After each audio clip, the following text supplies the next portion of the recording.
Setelah sebelumnya diceritakan bagaimana Hanli berhasil menaklukkan area hutan terlarang dan mengambil bermacam-macam tanaman dewa yang dibutuhkan, dia akhirnya berhasil menembus batasan dirinya dan meningkatkan level kultivasinya ke tahap 2. Keberhasilannya itu pun menarik perhatian ketua sekte Mapel Kuning sehingga Hanli kemudian diangkat menjadi murid pribadinya dan diberikan tugas pertama untuk mewakili sekte Mapel Kuning dalam pertemuan antara sekte yang diadakan di Istana Keluarga Yan. Namun siapa sangka kalau pertemuan itu ternyata hanya kedok yang dibuat oleh Tuan Mudawang dan penanda dimulainya perang besar antara 7 sekte besar dengan aliansi 6 klan iblis.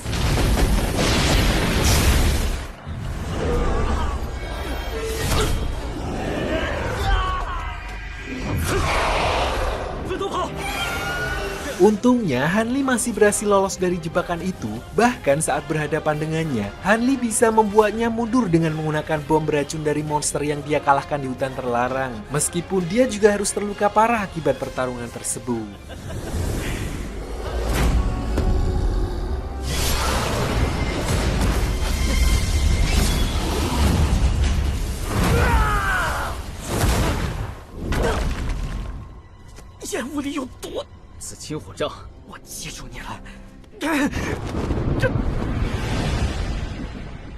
Sejak saat itu, peperangan pun pecah antara ketujuh sekte besar dan 6 klan iblis. Tahun demi tahun berlalu dan sekarang diperlihatkan Hanli bersama 3 orang lain yaitu Lutian dari Gunung Monster, Xuan Yue dari sekte Bulan Sabit, dan seorang gadis yang pernah diselamatkan oleh Hanli di lembah Mapel Kuning yang kita panggil saja kakak seperguruan Chen. Di mana mereka pergi memimpin regu gabungan untuk merebut tambang batu spiritual di wilayah Istana Keluarga Yan dari sekte hantu.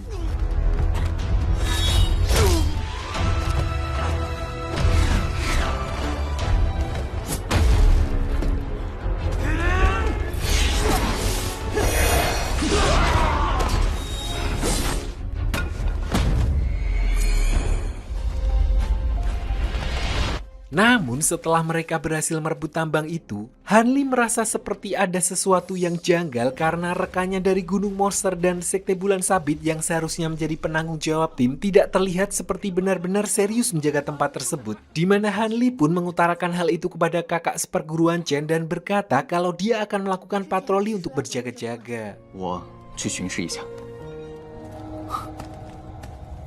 Sementara itu, diperlihatkan konvoi besar-besaran pasukan dari sekte hantu yang dipimpin oleh Tuan Mudawang sedang melakukan pergerakan, di mana saat itu Zhongwu juga terlihat ada di sana sebagai informan mereka.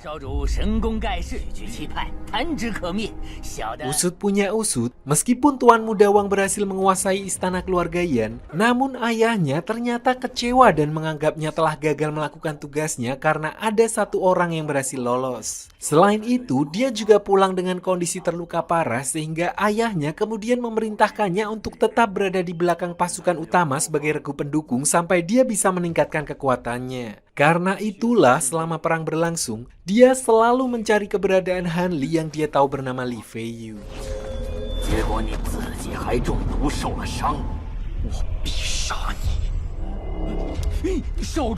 Di sini Tuan Mudawang juga sempat bertanya kepada Zhongwu mengenai identitas Li Feiyu. Untungnya Zhongwu juga asing dengan nama tersebut karena meskipun dia pernah bertemu Hanli, tapi dari seluruh kandidat tentu saja dia tidak bisa mengingat semuanya.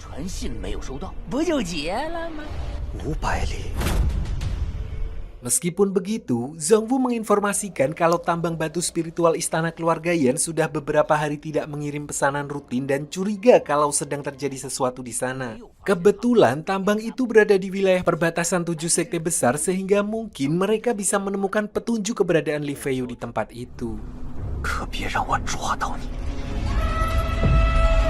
Kembali beralih ke Hanli setelah memeriksa jalur-jalur galian tambang, dia kemudian iseng mengetes jurus pengendali boneka yang sedikit banyak sudah mulai dia kuasai. Lalu saat sedang mengotak-atik boneka kadal ciptaannya, Hanli merasakan ada pasukan besar yang sedang menuju ke arah mereka yang tidak lain adalah pasukan perang sekte hantu.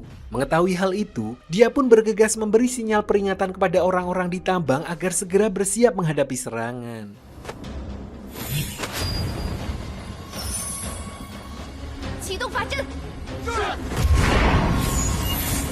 Lalu karena saat itu rekannya dari Gunung Monster dan Sekte Bulan Sabit sedang berada di area dalam tambang, kakak seperguruan Chen kemudian meminta Han Li untuk mencari mereka sementara dia bersama beberapa orang lain akan berusaha memperkuat formasi pelindung yang ada di tempat tersebut. 希望他们能守久一点。 Dan benar saja tidak berselang lama, pasukan Tuan Muda Wang akhirnya sampai di tempat itu dan menyadari tambang itu sudah diambil alih. Dia langsung memerintahkan anak buahnya untuk membombardir tambang tersebut.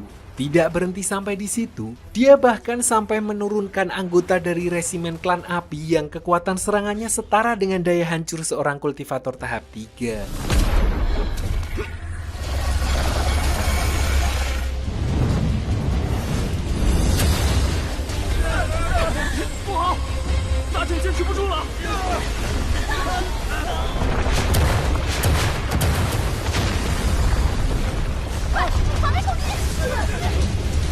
Di sisi lain, setelah mengetahui kalau tambang sedang diserang, alih-alih membantu, rekannya dari Gunung Monster dan Sekte Bulan Sabit justru punya siasat jahat dengan memanfaatkan momen tersebut untuk mengambil batu spiritual yang ada di sana demi keuntungan mereka sendiri dan melarikan diri dari wilayah perang.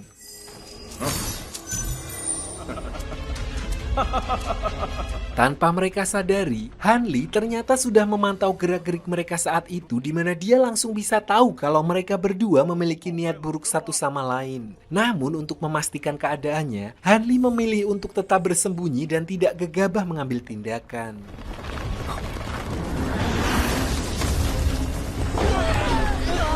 Kembali ke garis depan, kakak seperguruan Chen yang tahu kalau mereka tidak akan mampu lagi menahan serangan api iblis yang terus membombardir formasi pelindung, akhirnya memerintahkan anggota yang lain untuk segera menyelamatkan diri ke dalam tambang agar paling tidak mereka mungkin masih bisa menemukan jalan keluar lain lewat jalur galian yang ada di sana.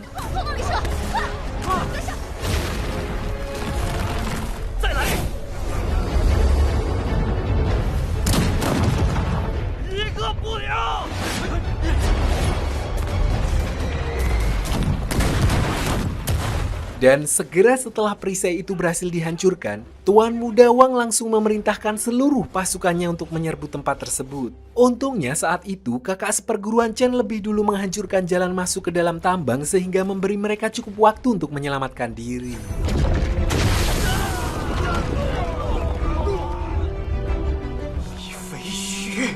Tidak selesai sampai di situ untuk memastikan kematian mereka yang berada di dalam tambang. Tuan Muda Wang juga menggunakan jimat pengguncang bumi tidak peduli meskipun hal itu bisa meruntuhkan seluruh tambang sekalipun. Apapun akan dia lakukan demi bisa menemukan keberadaan Li Feiyu dan menghabisinya.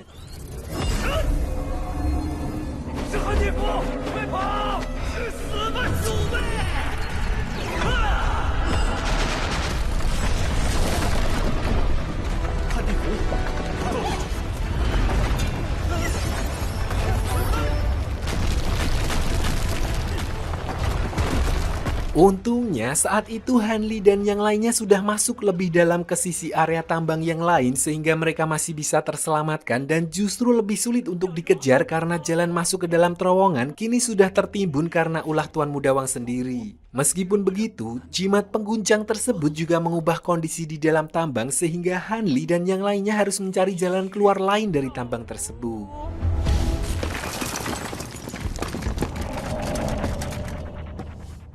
Sampai akhirnya saat mencari jalan keluar lain, Han Li secara tidak sengaja justru berpapasan dengan kedua rekannya dari Gunung Monster dan Sekte Bulan Sabit di mana tadinya Han Li berniat untuk menghindari mereka karena sadar mereka menyimpan niat jahat. Namun karena sudah terlanjur, dia akhirnya terpaksa bergabung dan berpura-pura polos dengan menyembunyikan kekuatannya, lalu mengikuti alur mereka mengingat dia baru saja naik ke tahap 2 awal sedangkan kedua rekannya tersebut sudah mencapai tahap 2 akhir, yang artinya akan sangat merepotkan jika harus melawan mereka berdua secara bersamaan.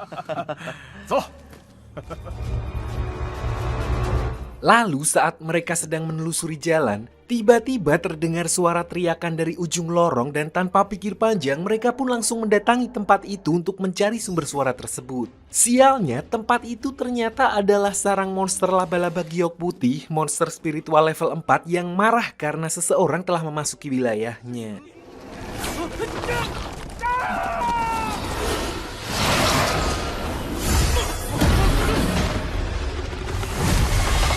Tidak ada pilihan lain, mereka bertiga pun akhirnya harus bekerja sama untuk menghadapi monster tersebut. Meskipun begitu, Hanli tetap berhati-hati karena di balik itu, kedua rekannya tersebut seolah sengaja membiarkan monster tersebut untuk menyingkirkan satu sama lain. So Hanli lebih memilih membiarkan kedua seniornya itu mengendalikan pertarungan.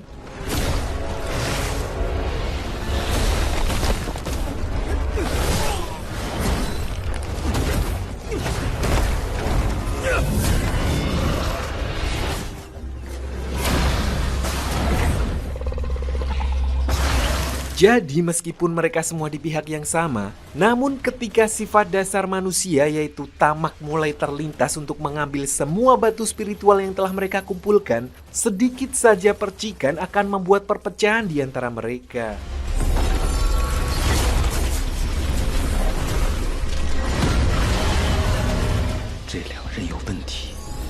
Dan benar saja setelah senior dari Sekte Bulan Sabit berhasil mengurung monster itu dengan menggunakan senjata lonceng penutup langit, senior gunung monster yang berkata kalau dia akan menghabisi monster itu justru berbalik menyerang Hanli dan rekannya sendiri.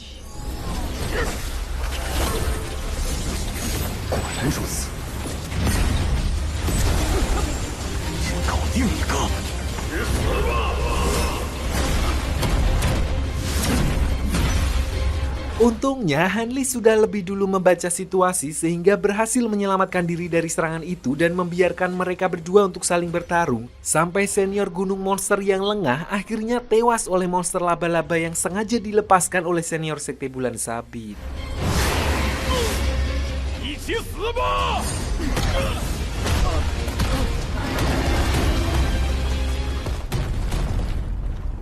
Sekarang hanya tersisa senior Sekte Bulan Sabit dan Hanli, di mana pada situasi ini Hanli sadar betul kalau dia mengalahkan monster laba-laba tersebut. Pada saat itu juga senior dari Sekte Bulan Sabit akan langsung menghabisinya. Artinya tidak ada cara lain selain harus menyingkirkan senior itu terlebih dahulu.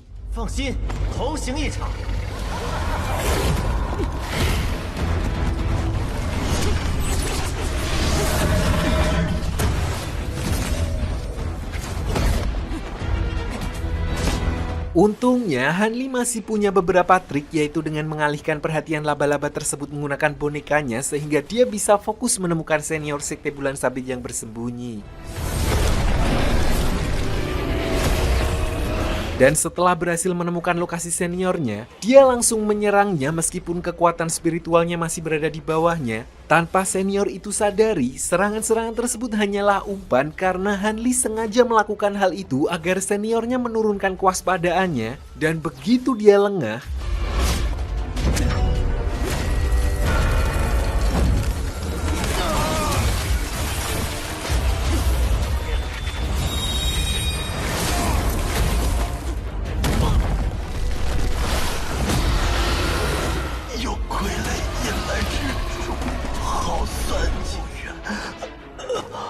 sekarang hanya tersisa Hanli sendiri di tempat itu, artinya dia tidak perlu lagi menyembunyikan kekuatannya dan bisa fokus untuk bertarung. Ditambah lagi kekuatan laba-laba itu juga sudah mulai menurun setelah sebelumnya menahan serangan-serangan dari kedua seniornya yang juga tidak bisa dianggap remeh.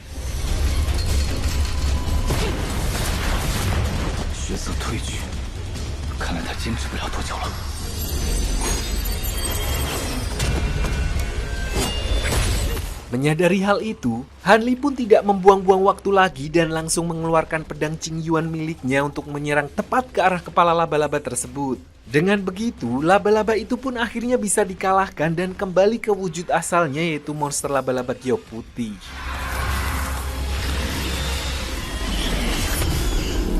Seperti biasa setelah pertarungan selesai, Hanli mengumpulkan beberapa senjata spiritual milik kedua seniornya yang tertinggal di sana. Bahkan dia juga mendapat jackpot dari monster laba-laba giok putih yang ternyata menyimpan sepasang telur anakan yang nantinya bisa dia latih sebagai peliharaan spiritual.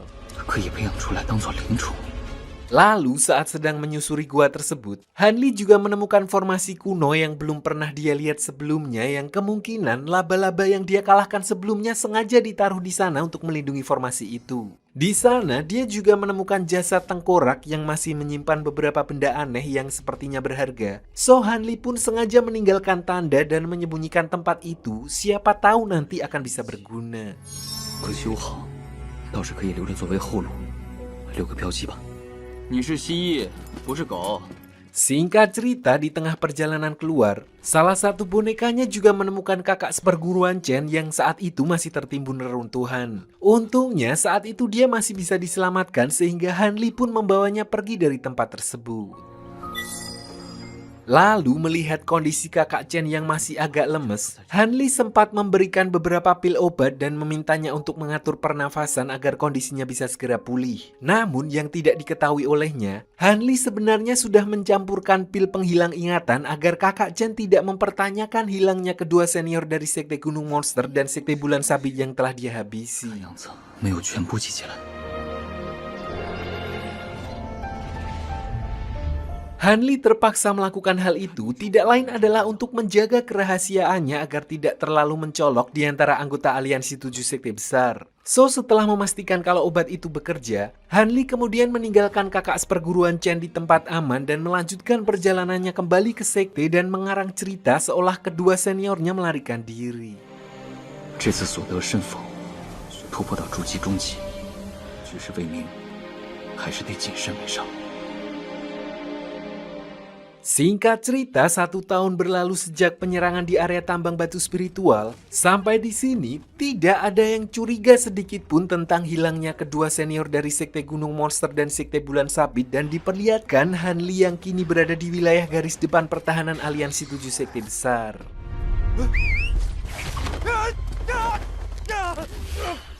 魔道最近怎么回事？竟是些小角色。 Pada masa perang ini, Hanli juga sengaja mengganti kapal dan pakaiannya agar tidak terlihat terlalu menarik perhatian. Namun akibatnya, dia justru seringkali diremehkan oleh anggota sekte lain. 这前线也是他们。 Faktanya, meskipun hanya bekerja sendirian, Hanli adalah salah satu prajurit yang membunuh musuh paling banyak di garis depan. Lalu saat sedang laporan, diperlihatkan kakak seperguruan Chen yang juga ada di sana. Namun dia sudah benar-benar lupa dengan kejadian di tambang sehingga dia menganggap Hanli hanya seperti adik seperguruan pada umumnya. 终究还是不一样的。就是啊，我手敌的飞武枪多了。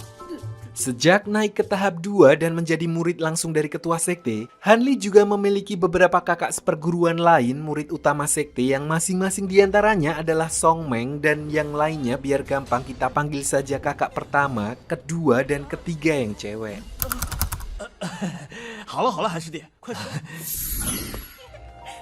萌萌小爸，你们来啦！ Setelah bertemu dengan mereka, Hanli kemudian pamit pergi untuk menemui ketua sekte yang sudah menunggunya di tenda. Saat itu, Hanli sempat dibuat kaget karena penjual senjata spiritual yang dia temui di season 1 sebelum masuk ke area hutan terlarang ternyata juga ada di sana dan kenal dekat dengan gurunya. Meskipun begitu, Hanli yakin kalau orang itu seharusnya tidak mengenalinya karena saat melakukan transaksi dengannya, Hanli sudah memakai penutup wajah dan nama samaran. 应该认不出来吧？说什么？我们这可都是市场见过经理胡夫士不？要切磋也得切磋别的。 Ternyata di sini Hanli dipanggil hanya untuk diajak mabar Mahjong oleh ketua sekte, menggenapkan karena saat itu mereka kurang 1 player. Selain itu, ketua sekte juga ingin memamerkan 1 set papan Mahjong baru miliknya yang dibuat khusus dari bahan-bahan monster spiritual level atas. Hal itu juga sekaligus menegaskan kedekatan ketua sekte dengan Master Hong Fu dan paman guru penjual senjata spiritual. Karena dulunya mereka bertiga ternyata seangkatan saat masuk ke sekte Lembah Mapel Kuning. Sayangnya paman guru penjual senjata yang tidak naik kelas mandek di tahap pertama memutuskan keluar dan memulai bisnis menjual senjata hingga sekarang. 自己打出来的牌还能怪我？要切磋你也得切磋别的。所有人都能看得出来，我很有我。 Di sisi lain, diperlihatkan Suan murid dari Master Hong Fu yang setelah terpisah dengan Hanli di wilayah istana keluarga Yan, dia mulai termotivasi untuk serius meningkatkan kekuatannya. Kalau sebelumnya dia sempat kerepotan melawan prajurit dari sekte hantu, saat ini Swaner bahkan mampu menumbangkan 3 prajurit sekaligus tanpa kesulitan sedikit pun.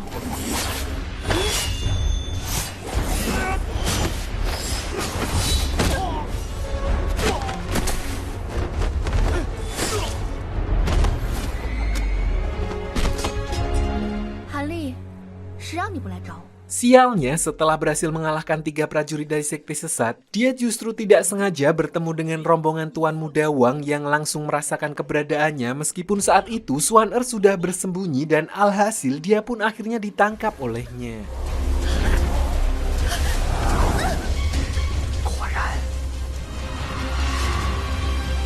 Sejak pertama kali melihat Swaner di wilayah istana keluarga Yan, Tuan Muda Wang memang sudah merasa familiar dengannya, namun disinilah dia baru bisa memastikan siapa Swaner dan memutuskan untuk membawanya kembali bersamanya.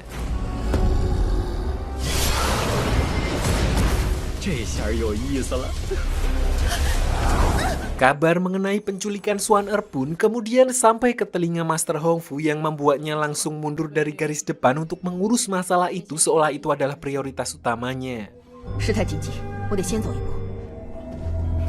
Di sini saat Hanli berinisiatif untuk mengantarkan paman guru penjual senjata keluar untuk bersikap sopan kepadanya, namun siapa sangka kalau paman guru itu dari awal ternyata sudah mengetahui siapa Hanli sebenarnya. Untungnya beliau tetap bersikap profesional, menghargai setiap orang punya rahasianya sendiri-sendiri dan justru memberikannya akses VIP ke toko senjatanya.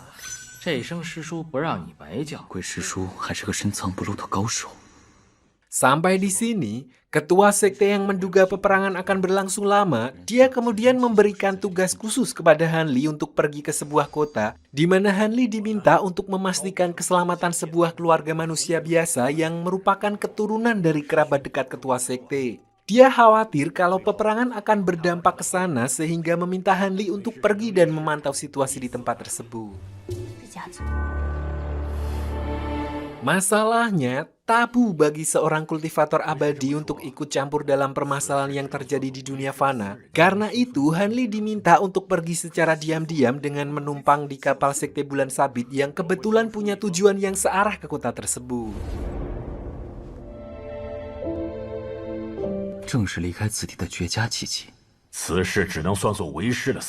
Singkat cerita, kapal transportasi sekte bulan akhirnya tiba di kamp aliansi pasukan 7 sekte. Artinya di dalam kapal tersebut dipastikan juga ada Nan Gongwan sebagai salah satu petinggi sekte bulan sabit. Hal itu cukup membuat Hanli khawatir mengingat kejadian ihik yang mereka alami di area hutan terlarang. Karena itu selama perjalanan, Hanli lebih memilih mengurung diri di dalam ruangannya dan segera turun setelah menitipkan pil awet muda sebagai ucapan terima kasih setelah diberi tumpangan.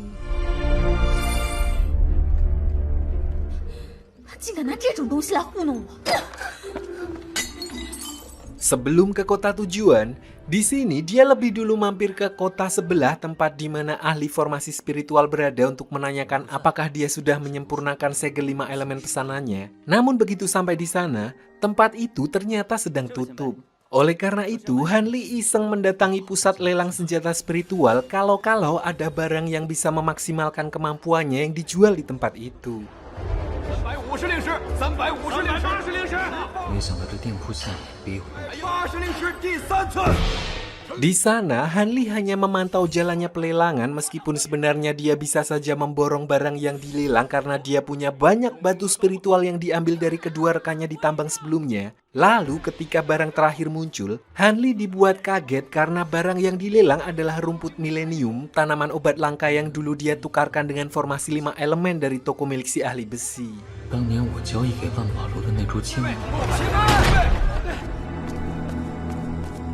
Namun sebelum sesi lelang itu selesai, tiba-tiba muncul seseorang yang langsung mendobrak pintu di mana orang itu tidak lain adalah si ahli besi yang dimaksud sebelumnya.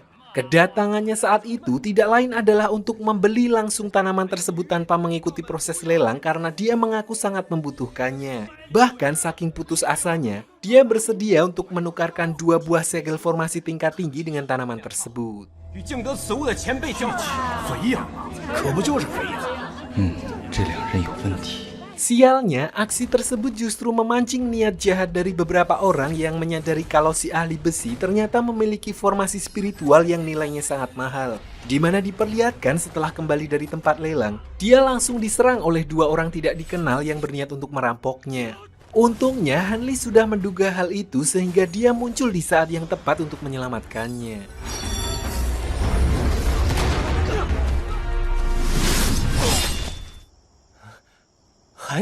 Dari sana, Hanli kemudian diajak kembali ke toko dan diperkenalkan dengan istrinya yang ternyata selama ini dialah si ahli segel formasi sesungguhnya, sementara si ahli besi hanya mahir dalam pembuatan senjata spiritual.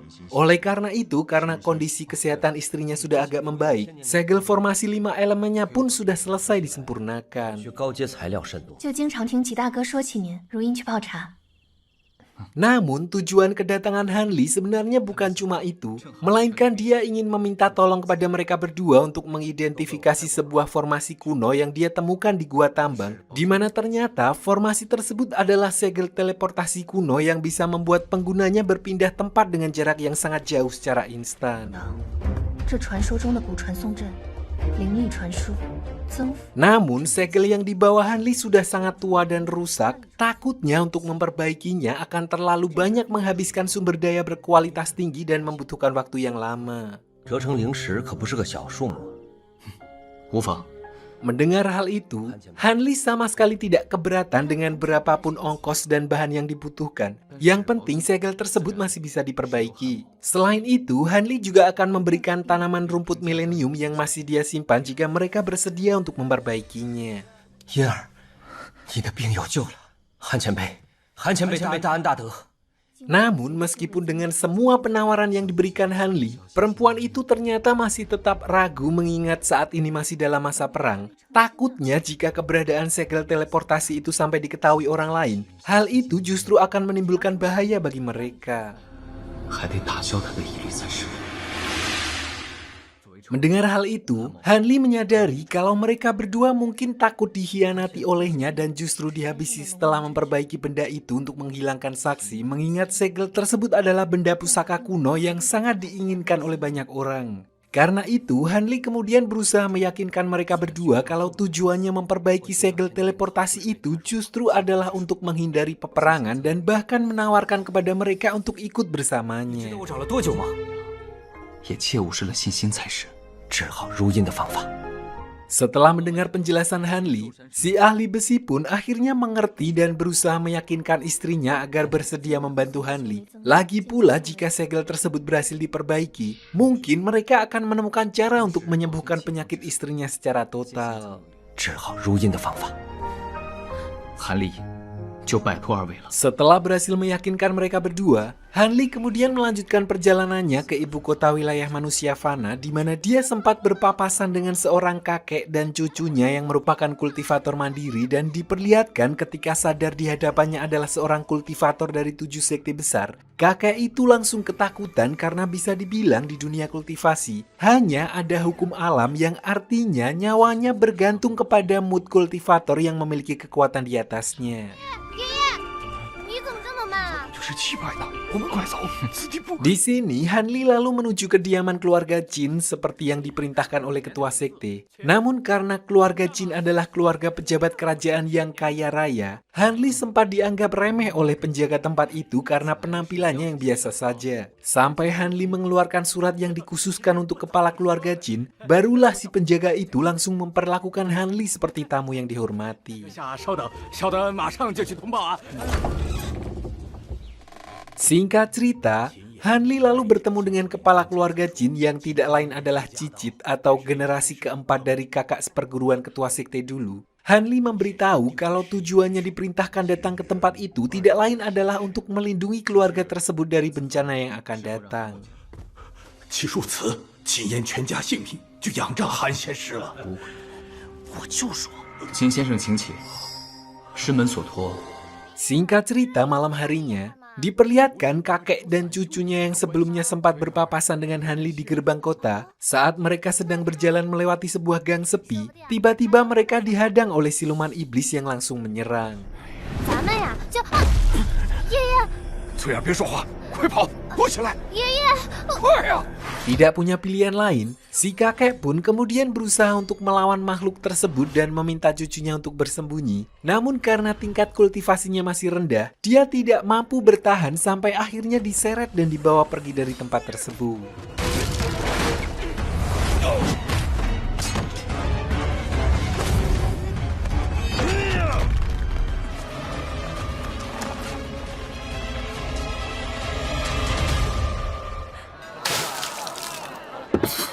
Keesokan harinya, Hanli yang menyadari ada bekas pertempuran yang artinya ada sesuatu yang tidak beres lalu mencoba untuk menyelidikinya. Namun karena masih baru di wilayah itu, dia lebih memilih untuk mengamati situasinya terlebih dahulu agar nantinya tidak salah mengambil langkah.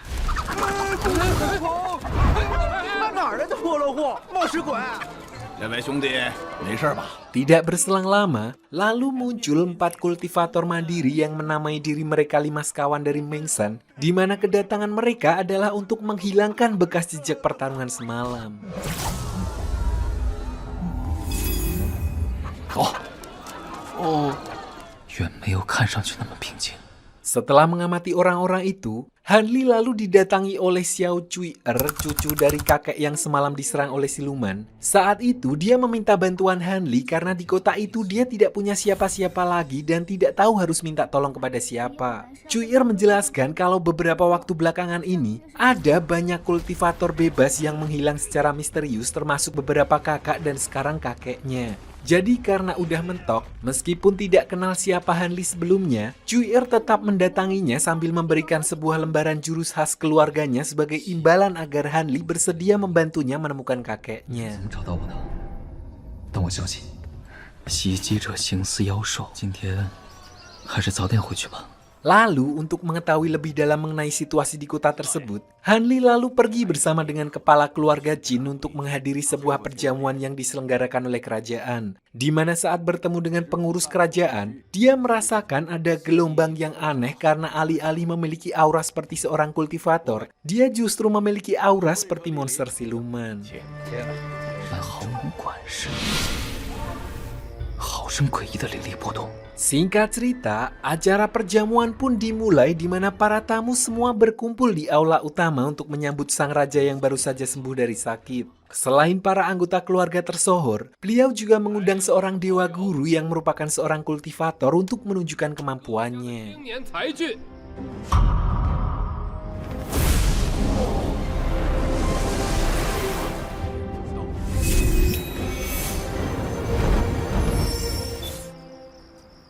Awalnya dengan melihat acara sambutan yang begitu heboh, Hanli mengira kalau beliau adalah seorang kultivator level tinggi. Namun ternyata level kultivasinya masih berada jauh di bawah Hanli. Dan meskipun begitu, guru dewa ini digadang-gadang telah menyembuhkan penyakit sang raja dan kali ini berniat untuk mencari murid penerus.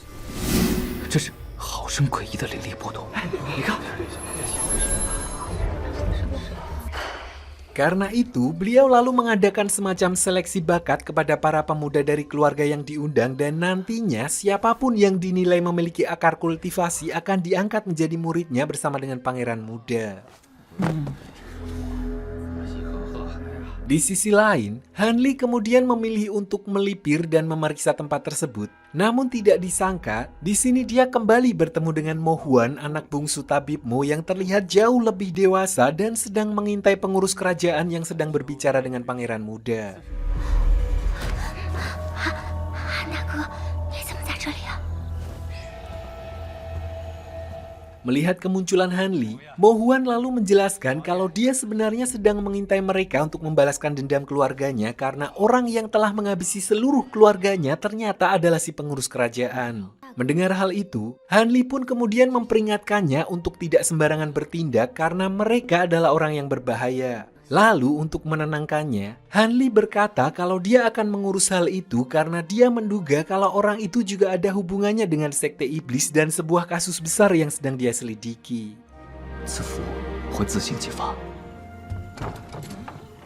Setelah pertemuannya dengan Mo Huan, Han Li pun semakin yakin kalau ada sesuatu yang terselubung sedang terjadi di dalam keluarga kerajaan. Dan oleh karena itu, setelah acara selesai, dia kemudian secara diam-diam mendatangi Dewa Guru di ruangannya untuk bertanya langsung kepadanya. Di depan anggota 7 sekte besar, Dewa Guru itu mengaku hanya seorang kultivator mandiri dengan level rendah dan berpura-pura di hadapan manusia biasa untuk mendapatkan sedikit keuntungan tanpa niat jahat sedikit pun. Lalu setelah memastikan kalau orang itu memang tidak berkomplot dengan pengurus kerajaan maupun pangeran muda, Han Li lalu mengajaknya untuk bekerja sama di mana dia akan memberikan 2 pil obat pemurnian energi yang sangat berharga bagi kultivator swasta seperti dirinya. Dan di sisi lain, Han Li memintanya untuk mengawasi gerak-gerik sekte sesat di dalam kerajaan. 立即向我汇报。 Namun setelah beberapa hari berlalu, Han Li masih belum juga mendengar kabar dari Dewa Guru tersebut sehingga dia kemudian memutuskan untuk mendatanginya dengan bermodalkan mutiara pelacak yang sebelumnya dia berikan kepadanya. Dan begitu Han Li mendatanginya, orang itu ternyata sudah tewas di mana dari sisa memori yang tersimpan di mutiara itu menunjukkan kalau dia ternyata sempat diserang di saat-saat terakhirnya. 送你一程吧。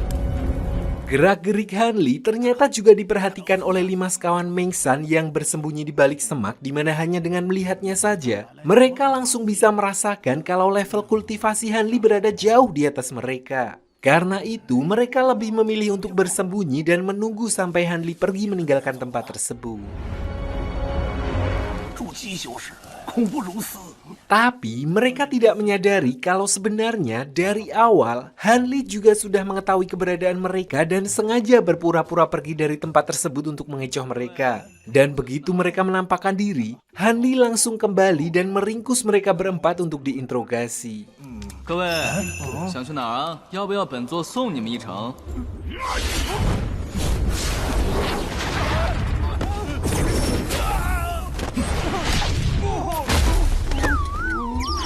Tanpa adanya perlawanan, keempat orang itu mengaku kalau mereka sama sekali tidak ada hubungannya dengan kejadian yang belakangan terjadi di wilayah itu dan hanya disuruh untuk membereskan kekacauan karena mereka telah diberikan mantra pengikat oleh seseorang agar mematuhi perintah. Di mana dalangnya ternyata bukan dari anggota 6 klan iblis, melainkan sekte kecil penganut aliran iblis yang sedang merintis bernama Sekte Pasir Hitam. 求前辈出手，为我等解开禁制，我蒙山无有。 Sadar kalau Han Li berasal dari 7 sekte besar, mereka lalu memintanya untuk melepaskan mantra pengikat tersebut dan sebagai gantinya, mereka berjanji akan setia membantu Han Li untuk menumpas sekte sesat itu. 要有礼数。 Sampai di sini menyadari kalau situasi di kota itu ternyata lebih rumit dari dugaannya, Han Li kemudian memutuskan untuk melaporkannya kepada ketua sekte sekaligus memintanya agar mengirimkan bantuan. Lalu untuk keempat bersaudara dari Meng San, Han Li punya rencana sendiri yaitu memanfaatkan mereka untuk membuat keributan besar di kota dan memancing reaksi dari dalang sekte Pasir Hitam sebenarnya. 想当回英雄吗？ Tidak berselang lama setelah Han Li meninggalkan tempat tersebut, giliran pangeran muda dan pengurus kerajaan yang muncul di sana untuk mengecek pekerjaan keempat bersaudara dari Meng San yang diperintahkan untuk mengubur jasad Dewa Guru. Disinilah mereka mulai menyadari kalau ada seseorang yang sedang menyelidiki aktivitas mereka, di mana pengurus kerajaan berasumsi kalau orang itu mungkin saja adalah seorang kultivator tahap 2 menengah. Karena itu mereka harus lebih berhati-hati lagi dalam bertindak. 主大人处在突破的关键时期，就劳烦叔父照拂一二。 Keesokan harinya berkat bantuan Mo Huan yang ikut memata-matai pengiriman makanan karena sandera sebanyak itu akan membutuhkan banyak makanan, kelima sekawan Meng San pun mulai melakukan aksinya di mana mereka mulai menyerang tempat-tempat tersebut di mana aksi itu pun akhirnya berhasil menarik perhatian pangeran muda sampai akhirnya membawa mereka semua ke lokasi persembunyian terakhirnya. 看来这里就是他们的主要据点了。 还藏头露尾的。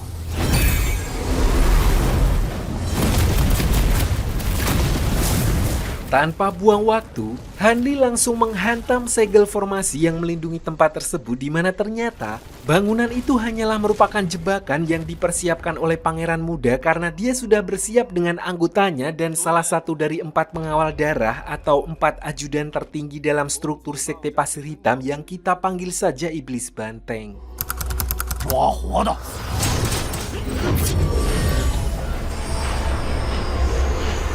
小心是他们人多势众。 Seketika itu juga, 5 sekawan Mengsan langsung waspada begitu melihat kemunculan iblis banteng karena saat itu mereka juga jelas kalah jumlah. Namun tidak bagi Hanli di mana dia bisa dengan tenang membaca situasi pertempuran dan mencari celah untuk keluar dan menghancurkan segel formasi yang mengurung mereka.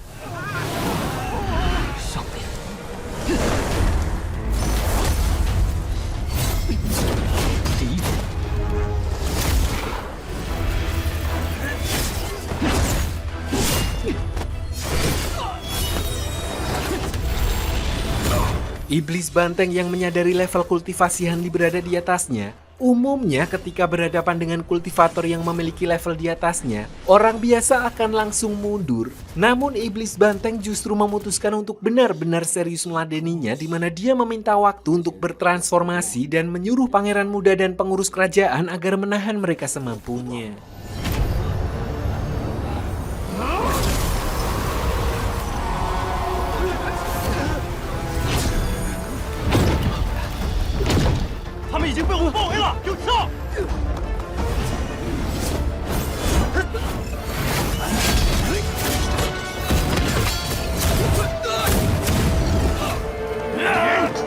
Di sini, pangeran muda dan pengurus kerajaan langsung mengeluarkan wujud siluman mereka dan mengerahkan seluruh pasukan untuk mengulur waktu. Sementara Hanli berusaha menghancurkan kepompong darah milik iblis banteng untuk menghentikan apapun yang sedang coba dilakukan olehnya.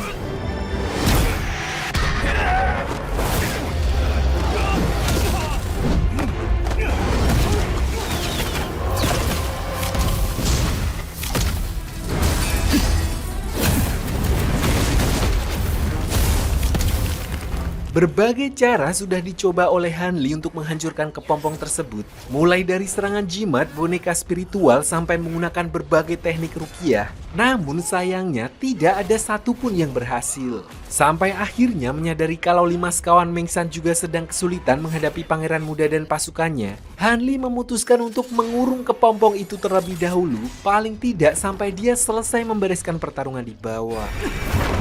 这样下去不是办法。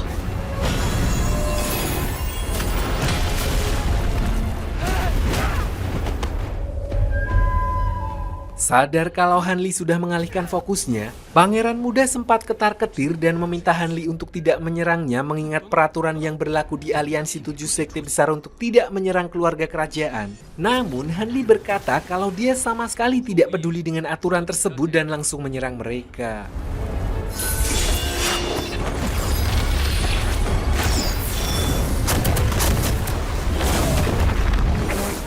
剩下那个归你们。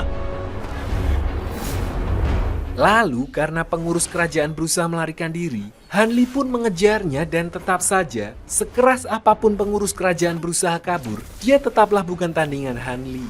Sadar tidak punya kesempatan untuk menang, pengurus kerajaan lalu memberikan semua yang dia miliki, informasi, bahkan rela menyerahkan jurus silumannya kepada Hanli. Namun itu semua tidak berarti apa-apa karena dari awal tujuan Hanli mengejar pengurus kerajaan sebenarnya adalah untuk membalaskan dendam Mo Huan karena dialah otak yang memerintahkan pembantaian keluarga tabib Mo. 算了，你还是去死吧。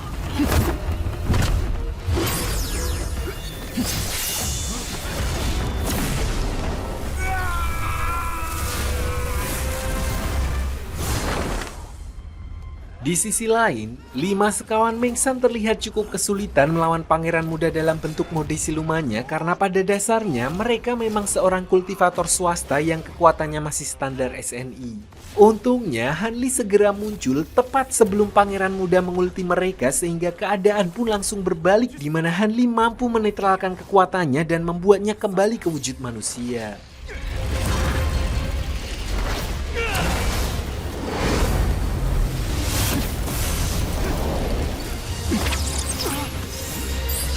看住了，此人要留活口。Lalu tepat setelah Hanli mengalahkan kedua orang tersebut, iblis banteng yang sebelumnya bersemedi di dalam kepompong ternyata juga telah selesai bertransformasi dan langsung menghancurkan lonceng emas yang seharusnya merupakan sebuah senjata spiritual level tinggi.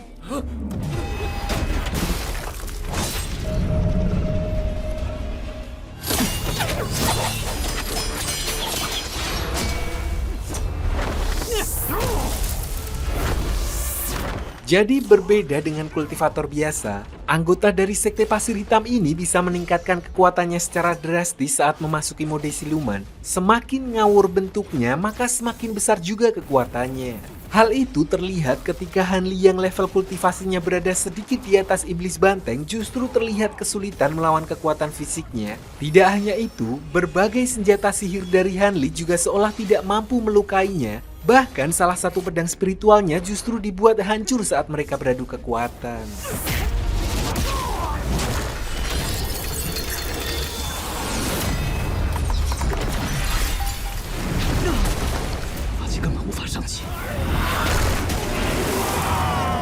Namun sampai di sini, Hanli juga menyadari kalau iblis banteng terlihat lemah terhadap senjata jimat. Oleh karena itu, dia kemudian meminta 5 sekawan Mengsan untuk mengalihkan perhatian iblis banteng meskipun mereka harus terpontang-panting karena perbedaan kekuatan yang cukup jauh.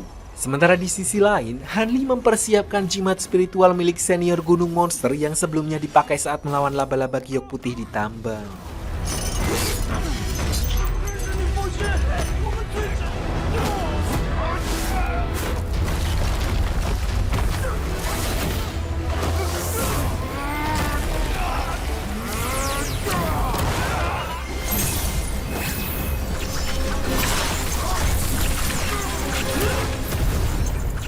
Sayangnya, siluman banteng itu masih bisa lolos dari serangan Hanli dengan memotong tangannya sendiri. Meskipun begitu, Hanli sudah lebih dulu mengantisipasinya dengan memasang sebuah tanda pelacak di tubuh siluman banteng tersebut.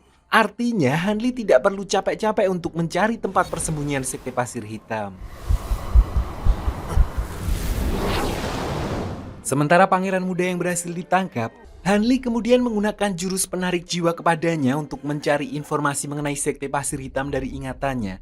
Dari sinilah kemudian diketahui kalau sekte tersebut ternyata sudah mengakar di dalam istana kerajaan di kota itu, yang sekaligus menjelaskan mengapa selama ini mereka bisa bergerak dengan leluasa tanpa diketahui oleh ketujuh sekte besar.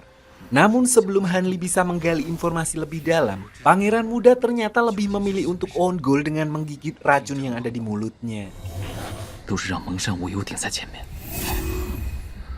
那位 Merasa kalau urusannya ke depan akan semakin berbahaya, Hanli kemudian pamit kepada 5 sekawan Mengsan dan meminta mereka untuk bersembunyi terlebih dahulu di tempat aman sampai keadaan kembali normal. Dan sebagai ucapan terima kasih karena telah membantu, Hanli memberikan mereka masing-masing pil obat dan senjata spiritual yang bisa mereka gunakan untuk berkultivasi. 找个清静地方，暂别风头了。 Di sisi lain, diperlihatkan siluman banteng yang telah kembali ke markas untuk melapor, di mana saat itu dia sempat diremehkan oleh rekannya, salah satu dari 4 pengawal darah lain yang bernama Siluman Es. Dia cukup heran melihat kondisi siluman banteng yang bisa-bisanya kembali dengan kondisi kehilangan salah satu lengannya. 身上怎么尽是一股废物的味道？要立即向主人禀报。 Sampai di sini, siluman banteng lalu melaporkan kejadian itu kepada ketua sekte mereka tentang kemunculan kultivator misterius dengan kemampuan bertarung jauh di atas tingkatannya. Di tempat tersebut ternyata juga ada pendeta Qingwen dan rekannya, seorang kultivator swasta yang dulu sempat bertemu Hanli di acara perekrutan kultivator massal yang sekarang sudah menjadi salah satu pengawal darah Sekte Pasir Hitam. 我等就不必惧怕任何人了。 Di sisi lain, diperlihatkan ketua sekte Mapel Kuning yang sedang berbicara dengan Master Hongfu mengenai perkembangan kasus penculikan Swan Er yang sayangnya sampai saat itu mereka masih belum juga menemukan info mengenai keberadaannya. Ditambah lagi, mereka juga harus berurusan dengan kabar mengenai Sekte Pasir Hitam yang sedang diselidiki oleh Hanli, sehingga fokus ketua sekte dan Master Hongfu terpaksa harus terbagi. 好好看着秦府，老没到京城哎。Sementara itu, Swan-er sendiri yang sebelumnya dibawa oleh Tuan Muda Wang diperlihatkan sudah sampai di wilayah Sekte Kebahagiaan, salah satu dari Sekte 6 Klan Iblis, untuk bertemu dengan leluhur Yunlu, seorang kultivator tahap inti jiwa atau tahap keempat yang juga pemimpin dari sekte tersebut. Sebagai pemimpin sekte terkuat dari keenam pengikut aliran iblis, leluhur Yunlu sempat mengejek Tuan Muda Wang yang mengira kalau kedatangannya hanya untuk meminta obat kuat, mengingat kondisi fisik Tuan Muda Wang masih belum pulih sepenuhnya sejak pertarungan terakhir dengan Han Li. Namun, begitu Tuan Muda Wang menunjukkan kalau dia membawa sesuatu yang sangat berharga, seketika itu juga leluhur Yunlu langsung muncul untuk menemuinya, dan disinilah kemudian terungkap fakta bahwa Swan-er ternyata adalah anak kandung leluhur Yunlu dari hasil hubungannya dengan Master Hongfu dulu. Jadi bisa dibilang, ketujuh aliansi sekte besar yang ada sekarang adalah pecahan dari 6 klan iblis, seperti contohnya Istana Keluarga Yan yang dulunya adalah bagian dari sekte hantu. Namun karena ada perbedaan pandangan, ketujuh sekte itu akhirnya memilih untuk merdeka dan mendirikan sekte mereka sendiri, sehingga Master Hongfu mau gak mau juga harus berpisah dengan leluhur Yunlu.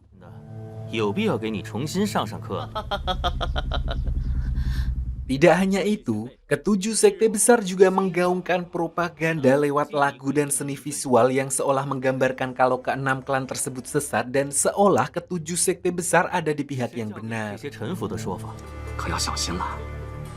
Kembali ke Han Li, di mana dia sudah didatangi oleh keempat kakak seperguruannya untuk membantu menyelesaikan masalah sekte Pasir Hitam. Di sini, Han Li kemudian menjelaskan kepada mereka mengenai latar belakang aliran tersebut yang menurutnya sudah lama menyusup di dalam kerajaan. Masalahnya karena berada di dalam wilayah manusia fana yang mana secara aturan para kultivator dilarang untuk mencampuri kehidupan mereka, kakak kedua sempat protes mengenai rencana tersebut. Namun menurut Han Li, hal itu juga sudah diperhitungkan oleh sekte Pasir Hitam yang membuat para siluman itu bisa bergerak semaunya sehingga mereka harus tetap mengambil tindakan. Akhirnya karena perbedaan pendapat, kakak kedua memilih untuk mundur dari misi tersebut yang kemudian digantikan oleh kakak seperguruan Chen yang kebetulan sedang berada di dekat wilayah itu.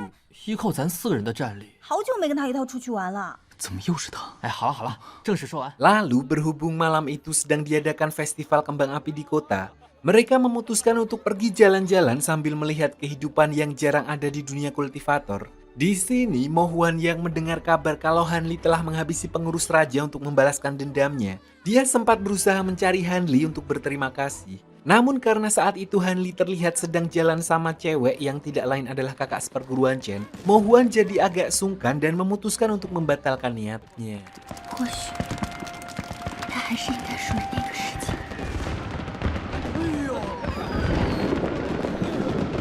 Sementara itu, kakak kedua yang sedang berjalan pulang sendirian, dia secara tidak sengaja justru bertemu dengan pendeta Qing Wen dan rekannya yang langsung menyerangnya karena mengira kalau dia adalah kultivator yang telah mengajar siluman banteng.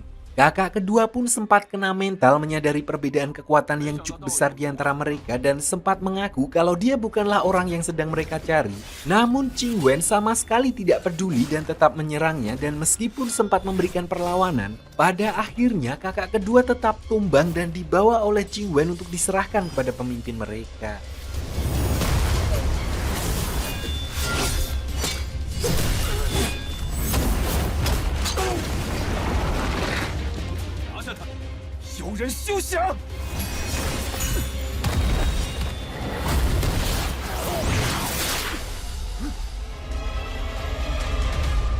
Di sisi lain, iblis banteng yang sebelumnya cedera karena pertarungannya dengan Han Li diperlihatkan sudah disembuhkan ke bentuknya semula oleh pemimpin mereka. Karena itu juga dia kemudian tahu kalau ada tanda pelacak yang dimasukkan ke dalam tubuh iblis banteng. Namun alih-alih menghapus tanda pelacak itu, iblis banteng sengaja membiarkannya dengan maksud untuk memancing Han Li agar keluar mendatanginya.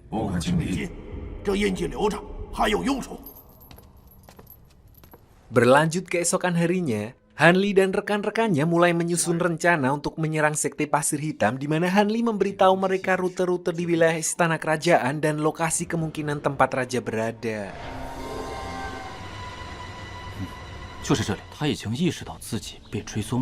Prioritas mereka di sini adalah untuk menyelamatkan raja. Namun seperti kata pepatah, air tenang menghanyutkan. Hanli memperingatkan mereka untuk tetap berhati-hati terhadap jebakan yang mungkin sudah disiapkan oleh para siluman sekte pasir hitam karena kemungkinan mereka juga sudah menunggu kedatangannya. 但此术也并非毫无手段。出没未到。 Singkat cerita, malam pun tiba di mana mereka semua tanpa ragu langsung melakukan serangan tepat ke tengah area kerajaan yang dijaga oleh siluman es dan para prajurit sekte pasir hitam.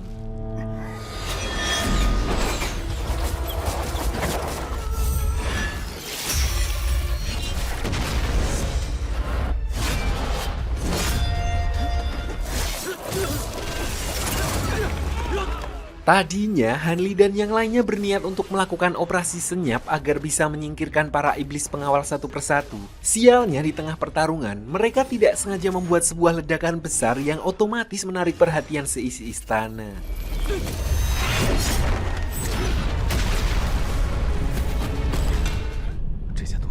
Benar saja, pendeta Qingwen dan iblis banteng yang saat itu sedang berada di sisi lain istana kemudian menyadari kalau tempat tersebut sedang diserang. Tanpa membuang waktu, mereka pun langsung bergegas menuju lokasi sumber ledakan tersebut.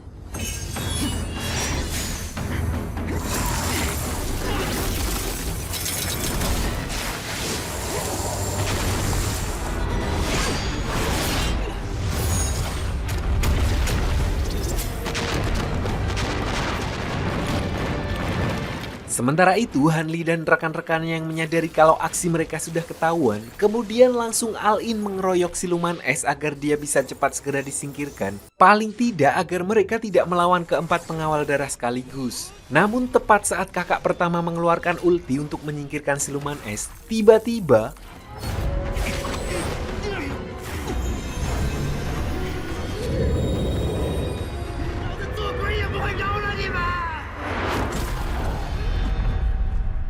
Melihat kemunculan iblis banteng yang kondisinya sudah kembali prima, Hanli langsung sadar kalau pertarungan mereka kali ini akan menjadi lebih sulit. Sementara iblis banteng yang sudah pernah menghadapi Hanli juga merasakan yang sama, di mana dia kemudian langsung meminta siluman es untuk berubah ke mode siluman untuk bertarung habis-habisan di sana.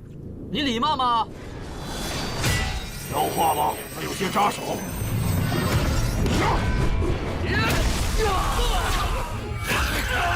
Sambil berusaha melawan iblis banteng yang kekuatannya sudah jauh meningkat dari sebelumnya, Hanli yang menyadari apa yang akan dilakukan oleh siluman es lalu menginstruksikan rekan-rekannya untuk menghentikan proses transformasi tersebut. Sayangnya, siluman es sudah keburu membentuk kepompong darah dan sama seperti sebelumnya, sekeras apapun serangan yang dilakukan, mereka tetap tidak bisa menghancurkan kepompong tersebut.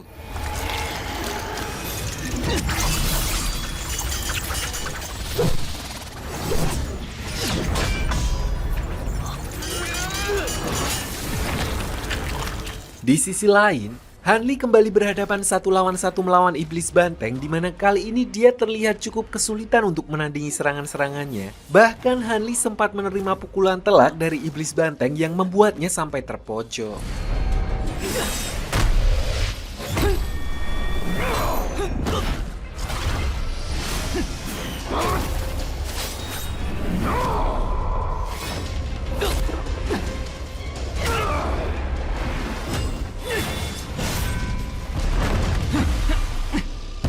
Untungnya, Hanli masih punya banyak trik untuk menghadapinya dan salah satunya adalah formasi pedang Qingyuan yang lumayan bisa membuatnya mengimbangi pertarungan. Tidak hanya itu, Hanli juga berhasil menjerat iblis banteng dengan benang spiritualnya sampai akhirnya Hanli kembali memotong ekor dan lengan iblis banteng itu untuk yang kedua kalinya.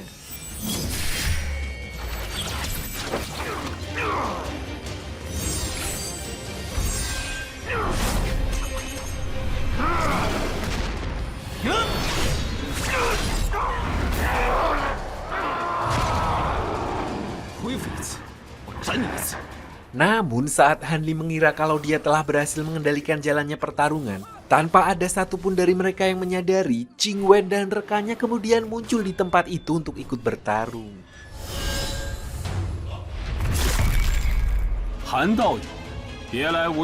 Di sini, Qingwen sempat mengenali Hanli dan tidak menyangka dia bisa masuk ke salah satu 7 sekte besar dan naik tingkat dalam waktu secepat ini. Meskipun begitu, kembali ke pertarungan, untuk mengalahkan satu pengawal darah saja mereka sudah cukup dibuat kerepotan, ditambah lagi dengan kemunculan pendeta Qingwen yang sudah pasti akan membuat Han Li dan rekan-rekannya akan semakin keteteran.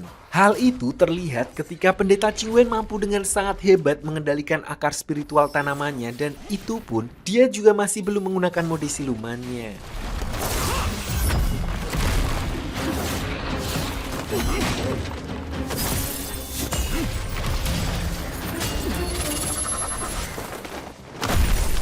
Hal yang sama juga dialami Song Meng yang menggantikan Han Li melawan siluman banteng. Meskipun telah kehilangan salah satu lengannya, dia masih bisa dengan mudah menghindari serangan-serangan tombak Song Meng. Di sisi lain, kakak pertama yang dari tadi fokus untuk menghancurkan kepompong darah juga menemui jalan buntu sampai siluman es akhirnya selesai bertransformasi dan keluar dalam wujud mode silumannya.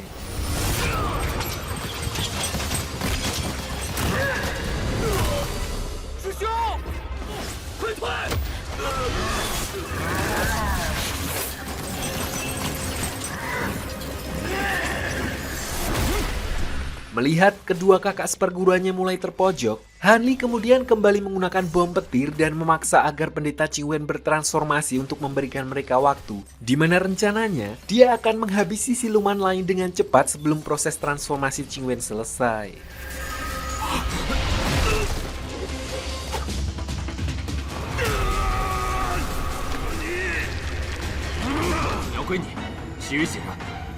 Di sini, dia mulai mengambil alih pertarungan melawan siluman es, dan di saat yang sama, kakak pertama ternyata memiliki ide lain di mana dia akan mengambil tanggung jawab sebagai panutan dari para adik seperguruannya dan melakukan persiapan untuk menggunakan senjata pamungkasnya.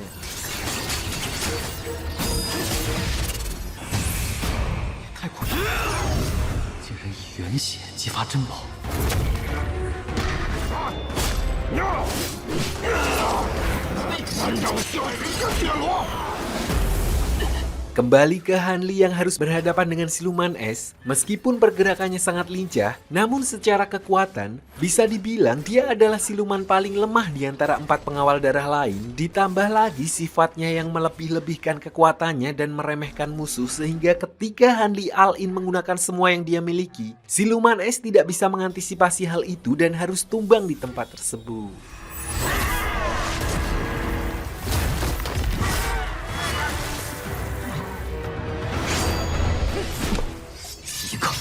Di saat yang bersamaan, kakak pertama juga telah selesai mengaktifkan jimat pusaka level dewa warisan dari keluarga besarnya untuk memanggil Phoenix. Seketika itu juga, dia bisa membakar habis semua pengawal darah yang tersisa termasuk Qingwen yang masih berada di dalam cangkang darah hanya dalam satu serangan.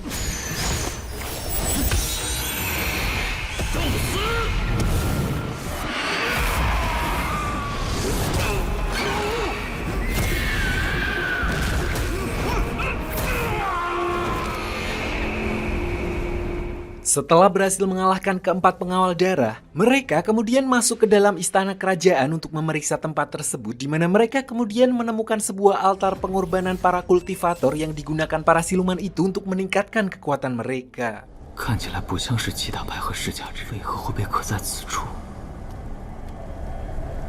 Di dalam, mereka juga bertemu dengan tim cewek yang sebelumnya lebih dulu menyelinap untuk mengevakuasi sang raja. Dari sana, mereka kemudian bersama-sama menyusuri tempat tersebut sampai akhirnya mereka tiba di satu ruangan dan berhadapan dengan sosok yang menjadi pemimpin dari sekte pasir hitam.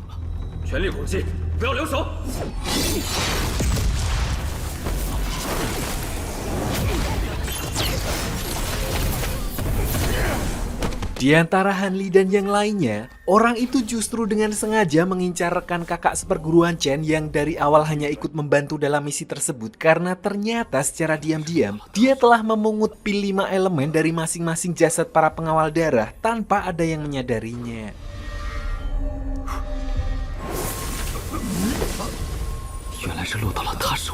Anehnya, saat itu hanya ada 4 pil di mana Hanli yang menyadari hal itu sempat mengira kalau masih ada satu pengawal darah lain yang bersembunyi di tempat tersebut. Namun, hal mengejutkan terjadi di mana pil kelima ternyata ada di dalam tubuh sosok ketua sekte itu sendiri, yang artinya dia juga merupakan salah satu dari pengawal darah dan bukan ketua sekte pasir hitam seperti yang mereka kira. Lalu saat Hanli dan yang lainnya dibuat kebingungan, tiba-tiba sosok ketua sekte itu muncul dan langsung melimpih kakak pertama karena menurut penilaiannya, di antara yang lain dialah yang paling kuat di mana sosok ketua sekte tersebut tidak lain adalah raja kerajaan wilayah itu sendiri. Karena sudah tidak bisa berbuat banyak, kakak pertama akhirnya mengambil langkah nekat dengan mengaktifkan jimat penghancur yang ada di tubuhnya sambil membawa kedua siluman tersebut. Daripada dirinya tewas sia-sia, mungkin dengan cara itu dia bisa membawa salah satu dari siluman itu untuk mati bersamanya.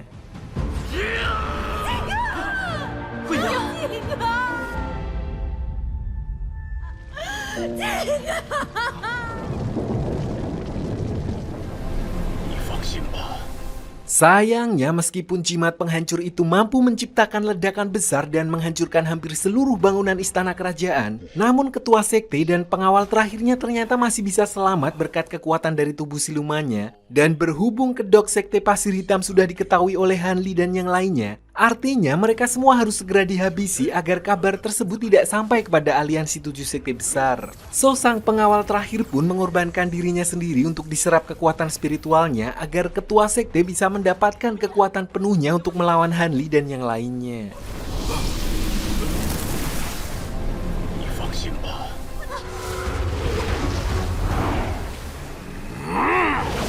Hanli dan yang lainnya pun sadar kalau mereka tidak akan bisa melawan makhluk sekuat itu secara langsung. Karena itu, Hanli kemudian meminta kakak seperguruannya untuk menyiapkan perangkap di hutan, sementara dia akan berusaha untuk mengulur waktu sampai mereka menyelesaikan persiapannya.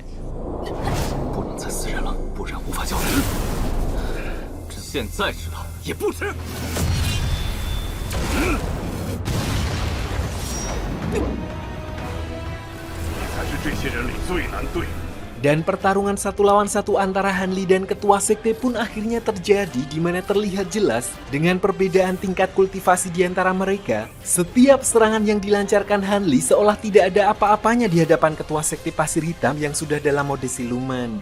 Karena itu, Hanli lalu mencoba strategi lain untuk mengulur waktu, yaitu dengan menyinggung ketua sekte tersebut dan memancing emosinya.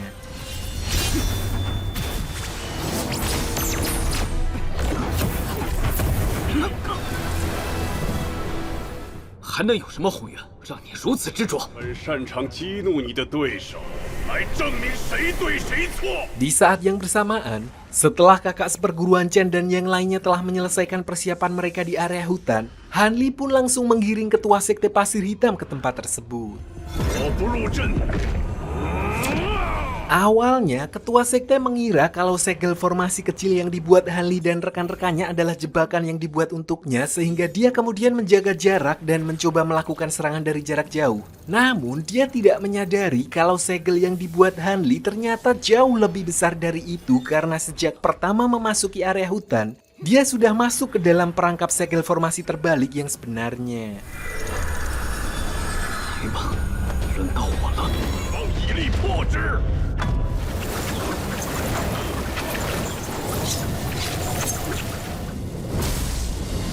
Seketika itu juga, ketua sekte langsung masuk ke dalam Kenjutsu 5 elemen di mana seluruh area di dalam segel formasi itu berubah menjadi ilusi yang mengacaukan pikirannya. Dia kemudian dibawa ke berbagai alam ilusi mulai dari gunung berapi, dasar laut, padang pasir, bahkan sampai keluar angkasa di mana hal itu membuatnya menjadi seperti orang gila.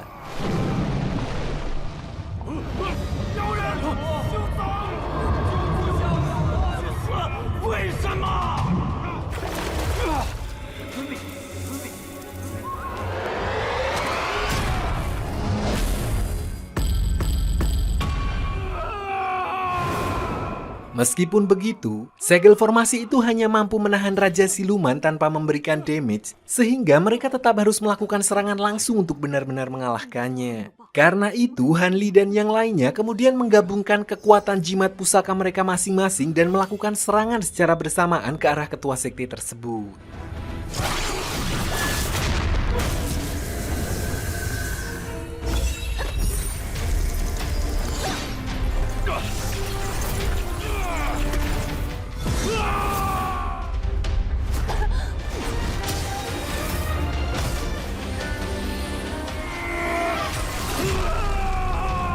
Sayangnya meskipun mereka bisa menghancurkan tubuh fisik ketua sekte pasir hitam, selama inti jiwanya masih ada, dia akan selalu kembali ke bentuk semula berkat P5 elemen dari masing-masing pengawal darahnya. 韩师弟，剩下的交给我吧。 Disinilah kakak seperguruan keempat lalu memutuskan untuk menggunakan jimat pusaka keramat level dewa pemberian kakak pertama. Bedanya, jimat milik kakak keempat mengeluarkan Phoenix mode gelap dan meskipun begitu, kekuatannya sama-sama OP dan sama seperti sebelumnya. Hanya dalam satu serangan, ketua sekte pasir hitam akhirnya musnah sampai ke inti jiwanya.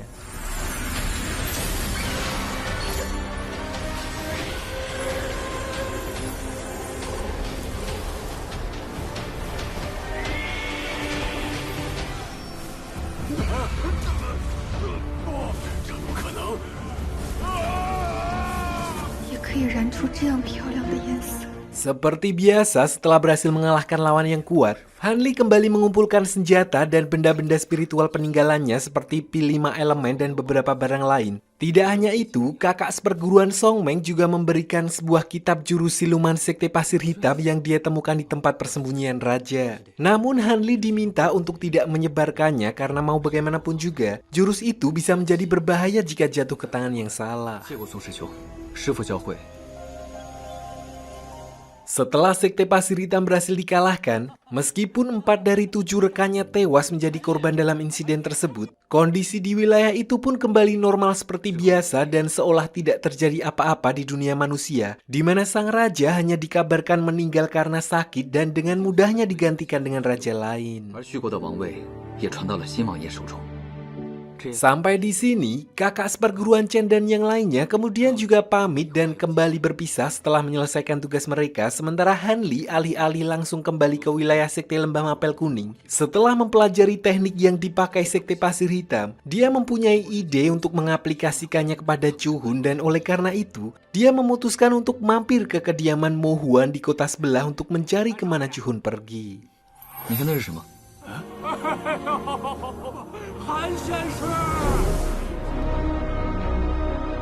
Sayangnya begitu sampai di sana, rumah itu sudah ditempati oleh keluarga lain di mana menurut pemilik kedai di seberangnya, setelah kejadian penyerangan dan pembantaian yang dialami keluargamu 10 tahun yang lalu, dia sudah tidak pernah lagi melihat anggota keluargamu ada di rumah tersebut. Saat sedang berbincang, Hanli juga menyadari kalau pemilik kedai itu ternyata menyimpan lonceng pemikat jiwa miliknya yang dulu diserahkan kepada keluargamu saat menitipkan Chuhun di sana. So Hanli pun langsung menebus lonceng itu dan memulai pencariannya di mana menurut informasi terakhir yang dia dapatkan, Chuhun sempat bersikap aneh sebelum akhirnya pergi meninggalkan keluargamu dan menghilang begitu saja.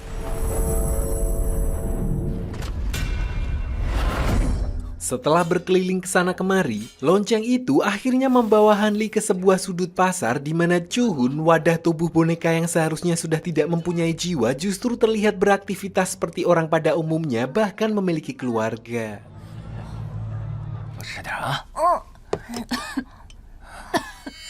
Karena curiga, Hanli kemudian diam-diam mengikuti Chuhun sampai ke rumahnya dan melabraknya langsung di depan istri dan anaknya. Dia sadar kalau ada seorang kultivator yang menggunakan tubuh Chuhun dan memintanya untuk pergi. Namun karena orang itu menolak, sempat terjadi pertarungan sampai Hanli akhirnya mengeluarkan lonceng penarik jiwa untuk mengendalikan tubuh Chuhun. 结在你这里，在下数月贤赛和仇家的争斗中受伤， Disinilah orang itu kemudian mengaku kalau dia sebenarnya adalah seorang kultivator dari wilayah 6 klan iblis yang sebelumnya terluka parah akibat bertarung dengan seseorang. Karena tubuhnya sudah terluka parah, dia kemudian mengeluarkan inti rohnya sendiri dan kemudian menemukan tubuh Chuhun yang kebetulan nganggur dan tidak memiliki jiwa. Sejak saat itulah dia mulai menyamar menjadi manusia biasa dan menjalani kehidupan normal demi menghindari musuh. Awalnya, dia hanya berencana untuk menyamar sampai kekuatannya kembali. Tapi ternyata justru kebablasan setelah bertemu janda anak satu dan akhirnya memilih untuk hidup damai dengan keluarga barunya daripada harus kembali ke wilayah 6 klan iblis. Orang itu bahkan juga sempat nego agar Hanli melepaskannya dan sebagai gantinya, dia akan memberitahu lokasi tubuh aslinya dan Hanli boleh mengambil semua senjata dan benda-benda spiritual yang sekarang sudah tidak dia perlukan. Rasa ada yang janggal, Hanli lalu menyegel orang itu sementara dia pergi sendiri ke lokasi yang sudah ditunjukkan di peta. Dan dengan sangat waspada, Hanli diarahkan ke sebuah goa yang benar di dalamnya dia menemukan sebuah kantong penyimpanan. Namun ternyata goa itu juga dijaga oleh monster spiritual Cangcorang level 5 atau setara dengan seorang kultivator tahap 3.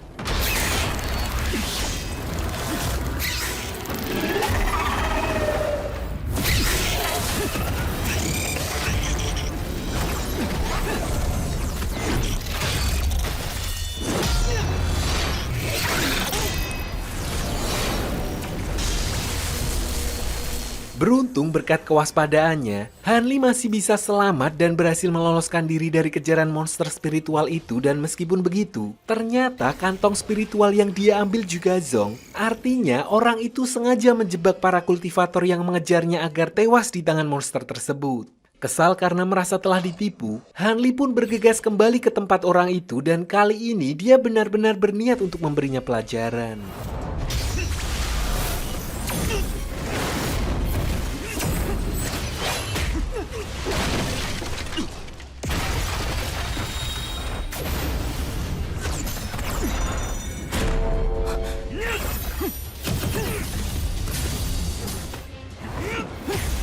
Begitu Hanli sampai di sana, meskipun orang itu memiliki hewan spiritual level tinggi yang menegaskan kalau paling tidak dulunya dia merupakan salah satu petinggi sekte tahap 3 ke atas, namun dengan tubuh Chuhun, kekuatannya menurun jauh seolah hanya seperti kultivator tahap pertama sehingga apapun yang dia lakukan, semuanya tidak akan cukup untuk mengalahkan Hanli hingga akhirnya dia tetap tumbang setelah terkena serangan Hanli.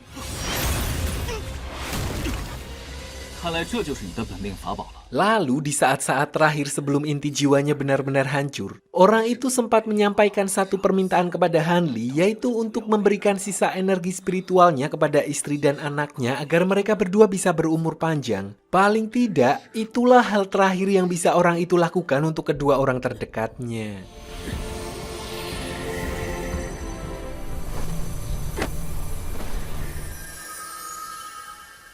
Lalu sebagai permintaan maafnya kepada Hanli, orang itu juga memberitahukan lokasi tubuh aslinya dan kali ini benar-benar ikhlas memberikannya kepada Hanli tanpa ada jebakan tersembunyi lainnya. So setelah membiarkan orang itu melakukan keinginan terakhirnya, Hanli kemudian pergi ke lokasi yang dimaksud dengan membawa tubuh Chuhun yang sudah kembali ke setelan pabrik.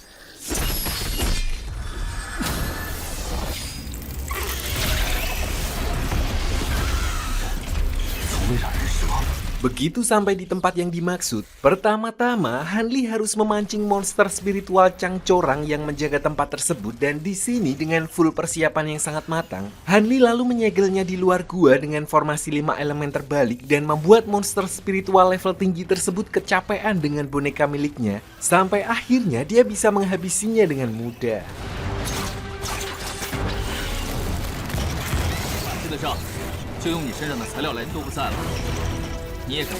Lalu tidak jauh dari pintu masuk gua tersebut, dia menemukan jasad seorang kultivator dan langsung mengambil kantong spiritual yang dipegangnya, di mana dia menemukan banyak sekali barang-barang spiritual level tinggi yang diantaranya adalah kitab tentang informasi dari hampir semua monster spiritual. Bahkan plakat perjanjian sekte Gunung Monster dengan 6 klan iblis yang mana hal itu sekaligus menegaskan kalau ada rencana pengkhianatan di dalam aliansi 7 sekte besar. Di saat yang bersamaan, diperlihatkan leluhur Yunlu yang sedang didatangi oleh ketua sekte Gunung Monster yang mengartikan bahwa informasi yang diperoleh oleh Hanli barusan memang valid karena bukan hanya beberapa oknum anggotanya, melainkan seluruh sekte Gunung Monster secara diam-diam telah berkhianat untuk menghancurkan ketujuh sekte besar. 这些土鸡瓦狗葬送在金谷园。甚好，只是小友说错了一件。 Kembali ke Hanli setelah mendapat informasi tersebut, dia pun segera pulang ke wilayah sekte Mapel Kuning untuk memberitahukan hal itu. Anehnya saat melapor ke tetua sekte, alih-alih langsung mengambil tindakan, orang itu malah berkata kalau dia akan merundingkan hal itu terlebih dahulu bersama dengan Dewan Tetua Agung. So, karena merasa ada yang janggal, Hanli akhirnya memilih untuk mengirim pesan langsung pada gurunya di garis depan agar paling tidak beliau bisa lebih waspada. 先下去休息吧，想办法通知他们吧。 Sementara itu di garis depan, diperlihatkan ketua sekte Mapel Kuning dan Master Hongfu yang didatangi oleh ketua sekte Qingsu dan ketua sekte Gunung Monster untuk memperkuat pasukan di garis depan. Namun mereka tidak menyadari kalau kedatangan ketua sekte Gunung Monster sebenarnya adalah untuk menyabotase pasukan aliansi 7 sekte besar. 不如和这老毒狗再赌上一局。 Hal itu terbukti saat dia mengambil alih pesan yang dikirim Hanli untuk ketua sekte dengan berpura-pura mengantarkannya. Padahal begitu tidak ada yang melihat, dia langsung menghancurkan pesan tersebut untuk memastikan pasukan aliansi 7 sekte besar tidak mengetahui rencana pengkhianatannya. 看来要早点动手。 Di sisi lain, Hanli yang mulai menyadari kalau keadaan sedang tidak baik-baik saja, kemudian memutuskan pergi ke kebun obat tempatnya dulu magang untuk mengambil beberapa tanaman obat spiritual karena jika pasukan aliansi 7 sekte besar kalah, takutnya akan terjadi krisis besar-besaran di wilayah tersebut.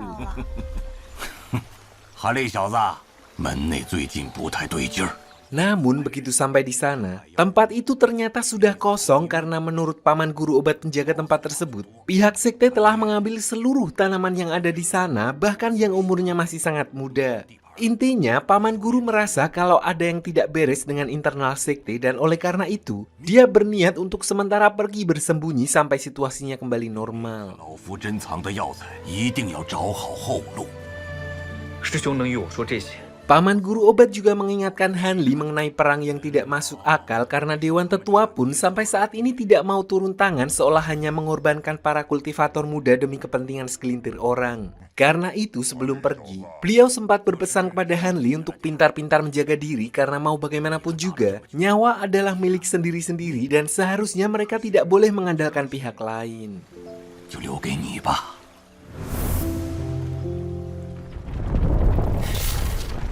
Singkat cerita, pasukan aliansi 7 sekte besar akhirnya saling berhadapan dengan pasukan perang 6 klan iblis di garis depan medan pertempuran. Bahkan sampai saat ini pun mereka masih belum menyadari kalau sekte Gunung Monster sebenarnya telah berkhianat. Alhasil setelah 3 hari 3 malam terus bertarung, aliansi 7 sekte besar yang sebelumnya diperhitungkan mampu menyelesaikan pertarungan itu dengan singkat, justru dibuat kesulitan untuk melawan pasukan 6 klan iblis. Bahkan mereka dihajar habis-habisan sehingga sisa-sisa para kultivator yang selamat berusaha mundur dari medan pertempuran untuk menyelamatkan diri mereka.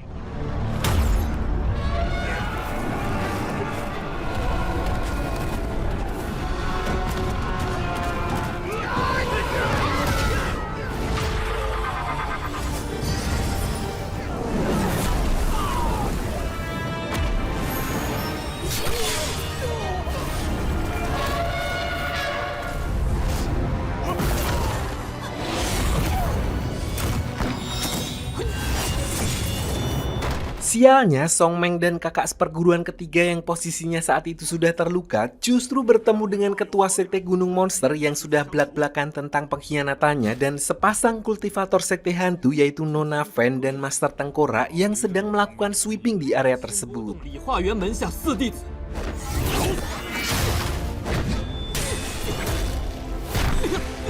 Meskipun sadar kalau mereka bertiga bukanlah tandingannya, namun Song Meng dan kakak ketiga tetap berusaha untuk melakukan perlawanan. Beruntung ketua sekte Qingsu datang di saat yang tepat dan langsung menyelamatkan mereka berdua, di mana beliau langsung mengirim mereka berdua ke tempat aman sementara dia sendiri akan mengambil alih pertarungan dan melawan ketiga orang itu sendirian meskipun beliau sendiri sadar tidak akan bisa menang.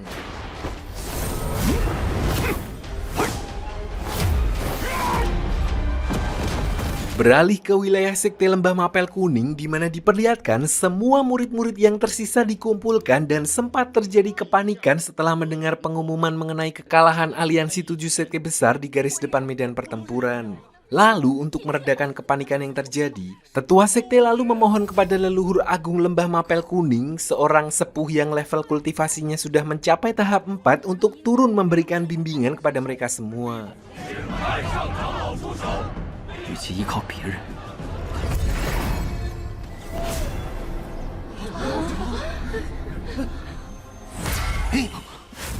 Dan begitu sosok leluhur agung muncul, tubuh semua orang yang ada di tempat itu langsung mematung hanya karena efek aura kultivasi yang dia pancarkan, terkecuali Hanli yang masih bisa bergerak seperti biasa karena efek buff dari teknik pedang Qing Yuan, di mana hal itu sempat menarik perhatian leluhur agung. 无算无能，请师祖降罪。 Anehnya, di sini Hanli masih merasa ada yang janggal dengan leluhur agung karena dengan level kultivasi yang auranya saja bisa membuat semua orang di sekitarnya mematung. Beliau seolah cuek dengan peperangan yang sedang terjadi dan alih-alih berharap beliau akan menyelesaikan pertarungan itu, beliau justru secara terus terang mengatakan kalau Lembah Mapel Kuning akan hancur dalam waktu singkat. 门儿都没有。这可如何是好啊？ 不能逃避的。 不行，我们该撤了。这次虚空集市， 这些折苦。 Namun tidak berselang lama, Sekte Mapel Kuning secara khusus kembali mengumpulkan murid-murid terhebatnya termasuk Hanli, di mana ketua sekte dan Master Hongfu juga sudah ada di sana. Mereka akan merencanakan evakuasi untuk murid-muridnya agar pergi berpencar dan mencari perlindungan di beberapa negara tetangga. Di sini, para murid kemudian diberikan sebuah gelang komunikasi jarak jauh yang juga digunakan untuk melacak keberadaan mereka. Jadi dimanapun mereka berada, leluhur agung tetap bisa memantau pergerakan mereka.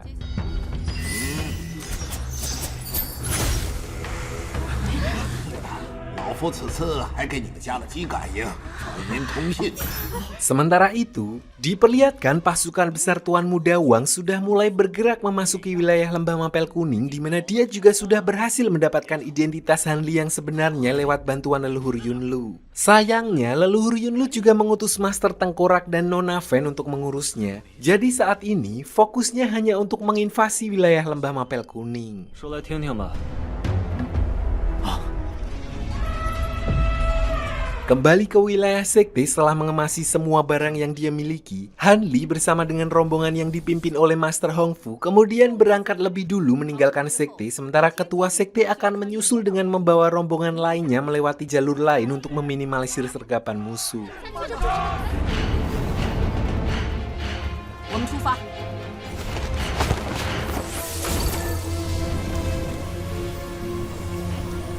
Di perjalanan, Hanli sempat membahas kalau sebenarnya dia sudah mengirim pesan kepada ketua sekte dan Master Hongfu mengenai rencana pengkhianatan sekte Gunung Monster. Sayangnya, pesan itu tidak pernah sampai ke mereka sehingga kekalahan aliansi pun akhirnya tidak bisa terhindarkan. 韩立，你果然与众不同。 Mendengar hal itu, Master Hongfu sempat terkesan kepada Hanli karena artinya ketua sekte memang tidak salah telah menaruh harapan besar kepadanya. Dia juga mengatakan kalau leluhur agung bahkan sampai memberikan perintah khusus kepadanya untuk mengantar Hanli keluar dari wilayah sekte dengan aman. 看来他也对你颇为看好。 Tapi sementara mereka pergi, anehnya ketua sekte yang belum berangkat justru bingung karena dia baru mengetahui kalau Master Hongfu sudah lebih dulu berangkat atas perintah langsung dari leluhur agung. Karena itu, dia pun langsung pergi menemui leluhur agung untuk memastikan hal itu. Dan begitu bertemu dengan leluhur agung, ketua sekte langsung menyadari kalau ternyata leluhur agung baru saja bertemu dengan leluhur Yunlu yang menegaskan kalau sebenarnya ada main di antara mereka berdua yang merupakan sama-sama kultivator tahap 4 dan setelah didesak, leluhur agung akhirnya mengakui kalau dia terpaksa menyerahkan Master Hongfu dan Hanli kepada musuh demi kelangsungan Lembah Mapel Kuning. 你给我回来！ Dan benar saja di saat yang bersamaan, armada Master Hongfu yang seharusnya tidak terdeteksi keberadaannya setelah dikamuflase menggunakan jimat spiritual, tiba-tiba mendapat serangan hujan api secara membabi buta yang tidak lain berasal dari pasukan tengkorak sekte hantu.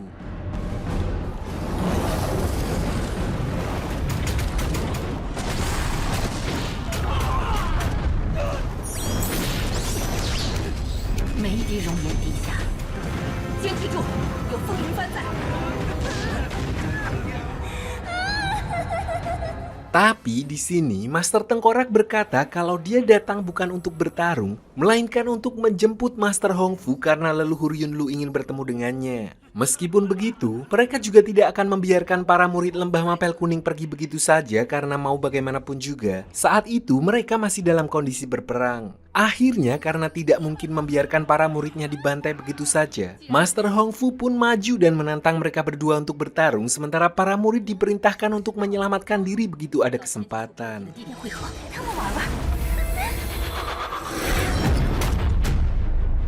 快走！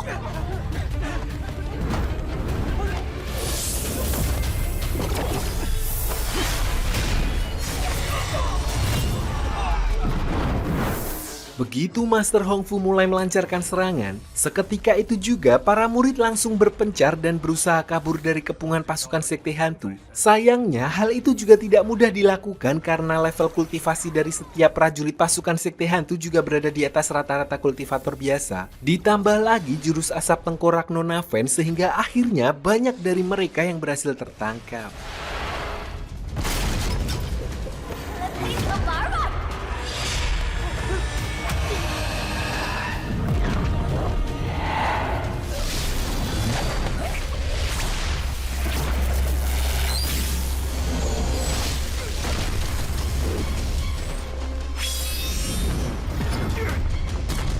'Di sisi lain, Master Hongfu juga tidak bisa berbuat banyak untuk membantu mereka karena dia sendiri masih sibuk menghadapi Master Tengkorak dan saat dia bisa sedikit mendominasi pertarungan, saat itulah Master Tengkorak juga menunjukkan kekuatannya dengan memanggil monster iblis raksasa untuk melawan Master Hongfu.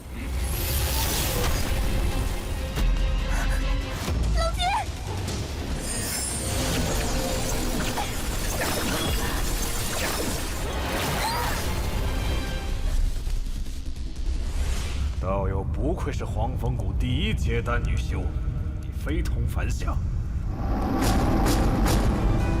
Sampai di sini, semua murid dipaksa harus bertanggung jawab atas keselamatan diri sendiri. Bahkan Master Hongfu juga melarang untuk kembali ke wilayah Lembah Mapel Kuning yang membuat mereka mulai saat ini harus mengandalkan diri masing-masing.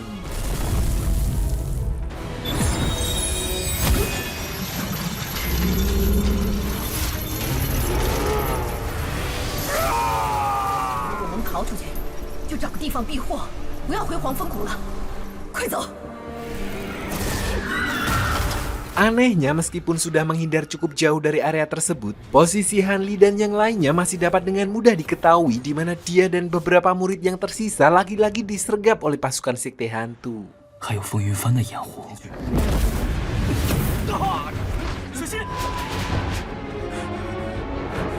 Pertarungan pun kembali terjadi dan karena saat itu para murid sekte Lembah Mapel Kuning jelas kalah jumlah, tentu saja mereka keteteran hingga tinggal menyisakan Hanli seorang diri. Dengan kondisi seperti itu, Hanli pun dibuat tidak berkutik dan hanya bisa pasrah sampai akhirnya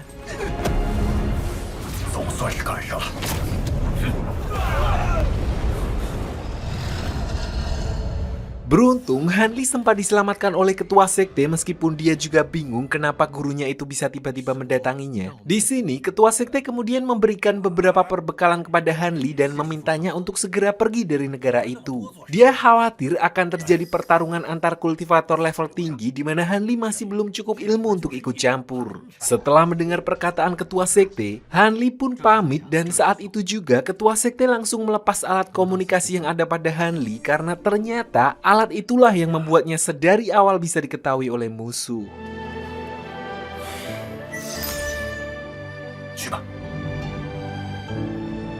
Beralih ke Master Hongfu setelah para murid yang berhamburan sudah diatasi. Artinya Master Hongfu kini harus menghadapi kedua pasangan sekte hantu sekaligus di mana hal itu terlihat cukup merepotkannya. Dan meskipun kelelahan, banyak sekali kesempatan untuk menghabisi Master Hongfu.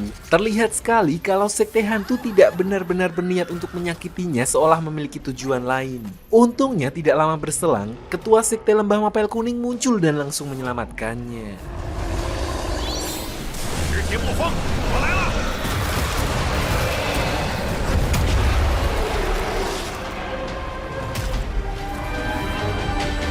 Di Dengan kemunculan ketua sekte, pertarungan pun langsung berbalik arah di mana Master Hongfu mampu menekan Nona Fen sampai tidak bisa lagi melawan, sementara ketua sekte dengan monster spiritual naga emasnya juga berhasil membuat Master Tengkorak kerepotan.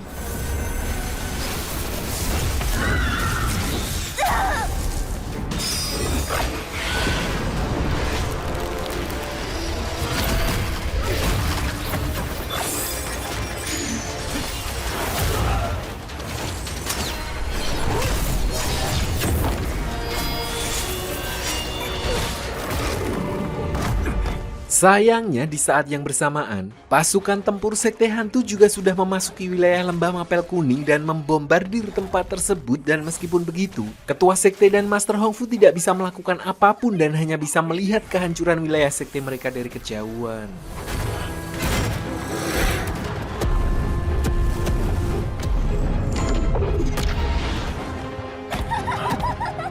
Di sisi lain, diperlihatkan juga leluhur lembah mapel kuning yang juga pasrah membiarkan begitu saja sektenya dihancurkan, di mana itu juga merupakan bagian dari transaksi politiknya dengan leluhur Yunlu. Artinya sedari awal, peperangan yang katanya kebajikan melawan kejahatan itu hanya seolah permainan anak kecil bagi mereka para penguasa, karena apapun yang terjadi, tetap saja akhirnya semua orang harus mengikuti keputusan mereka.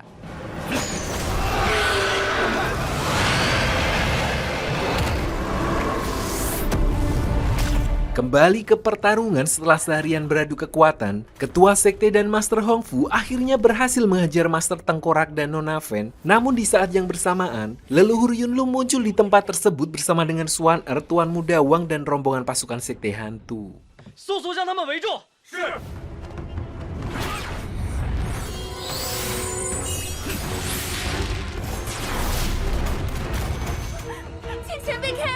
Sampai di sini, ketua sekte lembah mapel kuning sadar hubungan lama antara leluhur Yunlu dan Master Hongfu kalau mereka merupakan mantan suami istri dan Xuan Er adalah anak mereka, sehingga dia memastikan dengan menanyakan kepada Master Hongfu kalau dia bersedia kembali bersama leluhur Yunlu.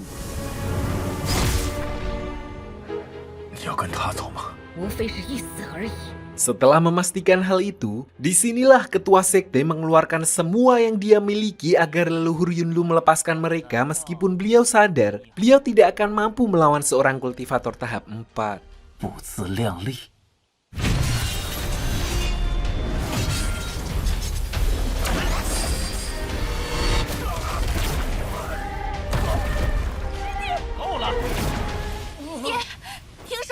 Melihat hal itu, Xuan Er juga sempat berusaha memohon kepada leluhur Yunlu untuk melepaskan mereka karena meskipun saat ini dia sudah menjadi bagian dari sekte kebahagiaan, namun tentu saja dia tetap peduli kepada dua sosok yang telah membesarkannya, terutama kepada Master Hongfu yang tidak lain adalah ibunya sendiri.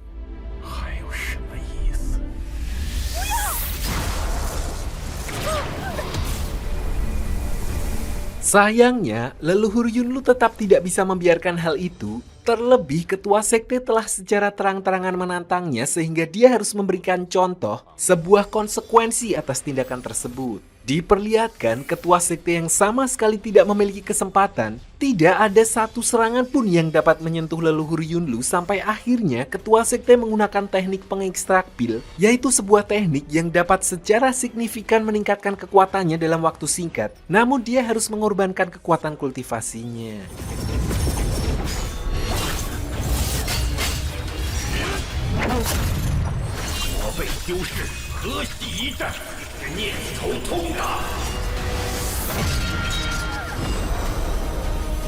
Sayangnya, meskipun sudah menggunakan jurus terlarang tersebut, serangan-serangan ketua sekte tetap bisa dengan mudah dihalau oleh leluhur Yunlu. Sampai saat ketua sekte memaksa leluhur Yunlu untuk membalas menyerang, satu jurusnya saja sudah mampu menggerogoti kekuatan ketua sekte yang akhirnya membuatnya tumbang dan tewas seketika.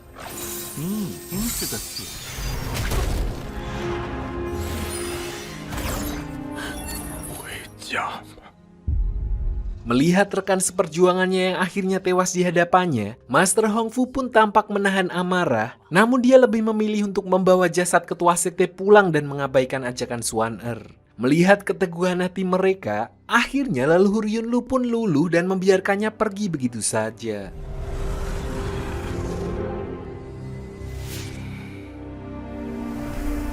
Beralih ke Hanli setelah diselamatkan almarhum ketua sekte sebelumnya, dia terus berusaha menjauh dari medan perang. Namun karena terluka akibat sempat terkena kabut tengkorak Nona Ven, Hanli akhirnya pingsan dan terjatuh di tengah hutan. Beruntung dia kemudian diselamatkan oleh kedua kakak seperguruannya, Song Meng dan kakak ketiga yang juga sedang bersembunyi di wilayah itu.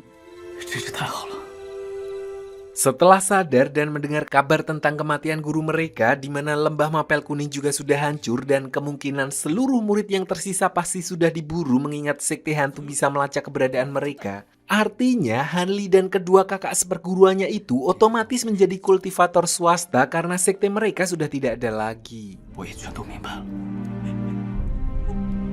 Semua kejadian tersebut juga membuat Hanli sadar kalau dia tidak bisa bergantung lagi mengingat sebuah sekte besar yang memiliki seorang kultivator tahap 4 pun justru dengan mudahnya mengorbankan murid-muridnya demi dirinya sendiri. So mulai saat ini, setelah memberikan titipan ketua sekte kepada mereka, Hanli lalu memutuskan untuk berpisah dan berniat untuk mencari jalan kehidupannya sendiri di luar sana.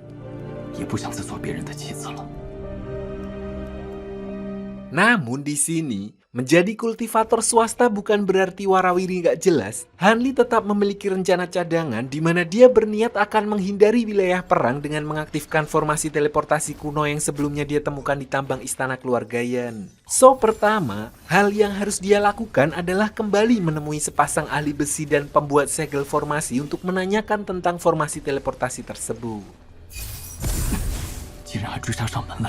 Sayangnya begitu sampai di sana, betapa terkejutnya Hanli ketika mengetahui kalau ternyata si ahli besi yang dimaksud sudah meninggal akibat diserang oleh keluarga perampok yang mengincar benda-benda spiritual mereka. Meskipun begitu, alhamdulillahnya formasi spiritualnya sudah lebih dulu berhasil diperbaiki seperti yang telah mereka janjikan. Tidak hanya itu, mbak-mbak ahli formasi itu juga memberikan kitab penempaan milik suaminya dan kitab formasi spiritual kepada Hanli. Namun sebagai gantinya, dia meminta agar Hanli mau membalaskan dendam kepada keluarga kultivator yang telah membunuh suaminya saat Hanli nanti sudah berhasil meningkatkan level kultivasinya. So sebagai ucapan terima kasih, Hanli memberikan beberapa pil obat dan berjanji akan membalaskan dendam tersebut suatu hari. Sementara itu, kabar mengenai tewasnya ketua sekte dan hancurnya lembah mapel kuning juga sampai ke sekte bulan di mana Nan Gongwan kemudian pergi menemui Master Hongfu di makam ketua sekte untuk memberikan penghormatan terakhirnya. Di sana, Nan Gongwan sempat menanyakan langkah Master Hongfu selanjutnya. Namun karena sekte lembah mapel kuning sudah tidak ada lagi, Master Hongfu mengaku kalau dia sudah tidak akan ikut campur lagi dalam peperangan yang terjadi. Meskipun begitu, Master Hongfu sudah berjanji untuk tetap menjaga beberapa murid ketua sekte termasuk Hanli sehingga prioritasnya saat ini adalah untuk mencari keberadaan Hanli yang menurut informasi terakhir telah kembali ke wilayah istana keluargayan yang saat ini telah dikuasai oleh sekte hantu. Mendengar hal itu, Nan Gongwan yang sebenarnya diam-diam menyimpan perasaan kepada Hanli lalu mengajukan diri untuk membantunya. Dengan begitu, mungkin mereka bisa lebih cepat menemukan Hanli. Tanpa membuang waktu, Nan Gongwan kemudian langsung pergi ke wilayah istana keluargayan. Sialnya, dia justru bertemu dengan rombongan Tuan Muda Wang dan Swan Er yang sedang patroli di wilayah itu bersama pasukan sekte hantu. So melihat seorang petinggi salah satu ketua sekte besar di sana, Tuan Muda Wang pun langsung curiga kalau dia memiliki rencana di tempat itu dan langsung memerintahkan kedua pengawalnya yang masing-masing sudah mencapai tahap 3 untuk menangkap Nan Gongwan.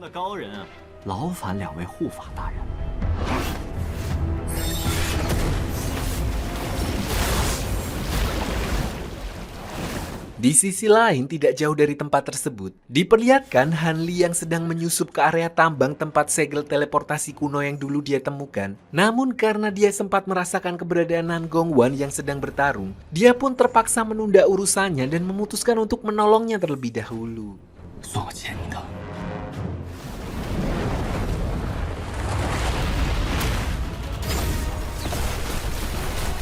Namun sampai di sini pun Hanli sadar tidak akan bisa menolong secara terang-terangan di mana dia menyusup menggunakan jubah sekte hantu dan tepat saat Nan Gongwan mulai terpojok, Hanli langsung turun sambil pura-pura menyandera Swan-er. Sementara Swan-er yang sadar kalau itu adalah Hanli juga memilih diam dan mengikuti skenario yang dibuat olehnya.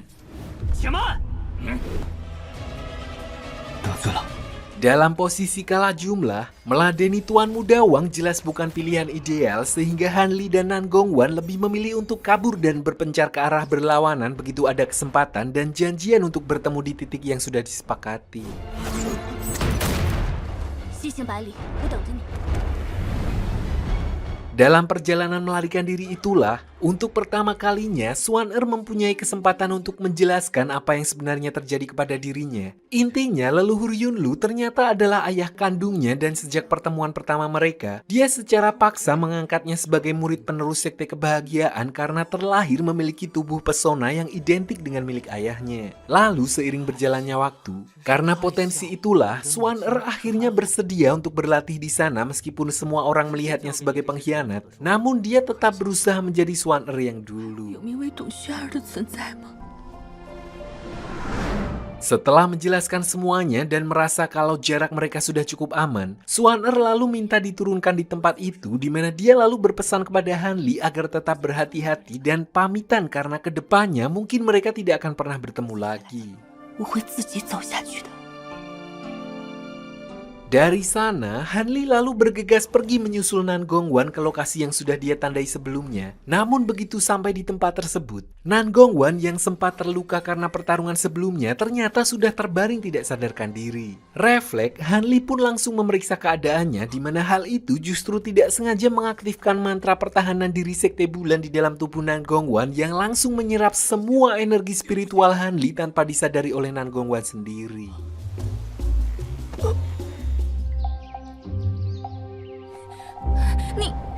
Tidak berselang lama, Nan Gongwan pun akhirnya tersadar, namun kini giliran Hanli yang gantian tepar karena tubuhnya kehilangan energi spiritual secara singkat. Menyadari hal itu, Nan Gongwan pun berusaha mentransfer balik energi spiritualnya kepada Hanli. Sialnya meskipun Hanli berhasil kembali tersadar, tingkat spiritualnya menurun drastis dan harus kembali ke level dasar yaitu tahap pemurnian energi atau tahap pertama. 我是他的堂妹南宫平。 Di sini, karena merasa bersalah telah menyerap sebagian besar kekuatan kultivasi Hanli, Nan Gongwan kemudian mengaku kalau dia bukanlah Nan Gongwan melainkan adik sepupunya yang sama-sama berasal dari sekte bulan. Lalu, sebagai kompensasi atas hilangnya energi spiritual Hanli, dia menawarkan dua pilihan, menerima sejumlah batu spiritual dan sumber daya untuk berkultivasi sendiri, atau ikut dengannya kembali ke sekte bulan untuk berguru dengan para kultivator senior agar dia bisa segera memulihkan kultivasinya. 没想到这位南宫前辈出手这么阔绰，谢前辈，此番所为也算是投桃报李了。 Namun karena Hanli di sini sudah punya niat untuk mengaktifkan alat teleportasi kuno dan pergi ke tempat yang jauh, dia akhirnya memilih untuk menerima batu spiritual saja karena jika memilih untuk berguru kepada sekte bulan, artinya dia harus kembali mengandalkan orang lain lagi dan khawatir kejadian di lembah Mapel Kuning akan terulang.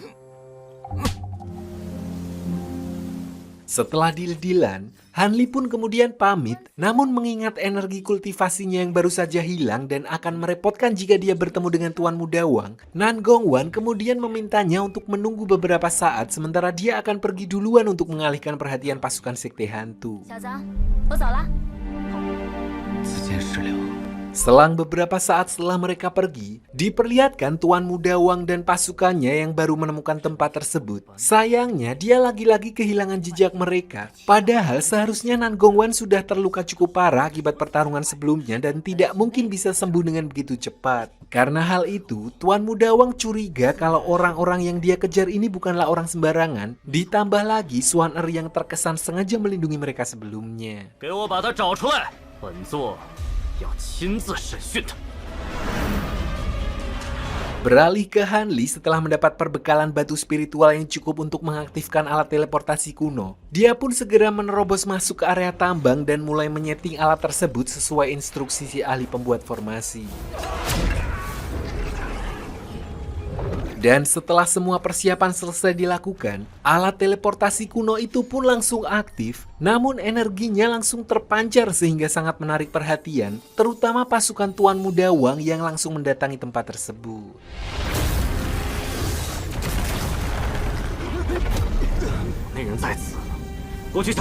Lalu begitu melihat kalau orang yang ada di sana ternyata adalah Han Li, Tuan Muda Wang pun langsung berniat untuk turun tangan sendiri. Namun aksinya itu langsung dihentikan oleh pengawalnya yang mengatakan kalau apa yang ada di hadapannya saat ini kemungkinan adalah alat teleportasi kuno yang telah lama hilang dan diinginkan oleh berbagai sekte. Karena itu dia harus berhati-hati agar tidak sampai merusak alat tersebut.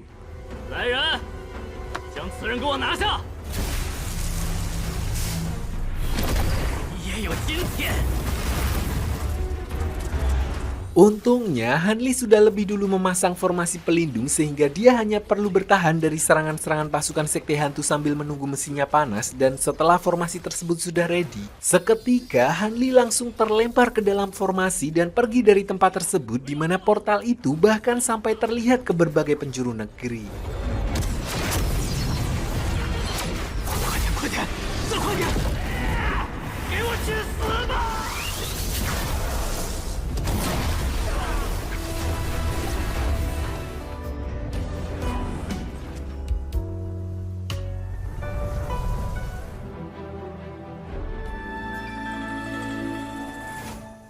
Singkat cerita, Han Li akhirnya sampai di tempat antah berantah, dunia yang benar-benar baru yang belum pernah dia ketahui sebelumnya bernama wilayah Laut Bintang. Dan sebelum pergi, dia terlebih dahulu menghancurkan formasi teleportasi tersebut untuk memastikan Tuan Muda Wang tidak bisa menyusulnya, mengingat sekarang dia hanya seorang kultivator tahap pertama.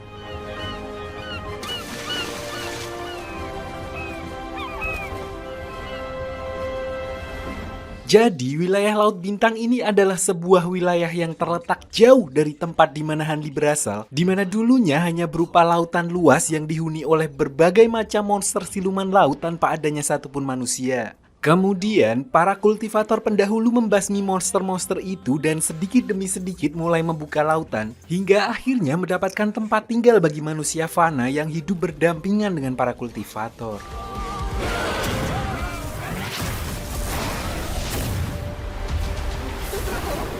Sejak saat itu, wilayah Laut Bintang dibagi menjadi dua untuk mengurangi konflik dengan para monster siluman, yaitu wilayah laut luar tempat yang masih dihuni oleh berbagai monster siluman, dan wilayah laut dalam yang terdiri dari banyak pulau dan sudah ditinggali oleh manusia, di mana pemegang kendali pemerintahan bernama Organisasi Istana Bintang.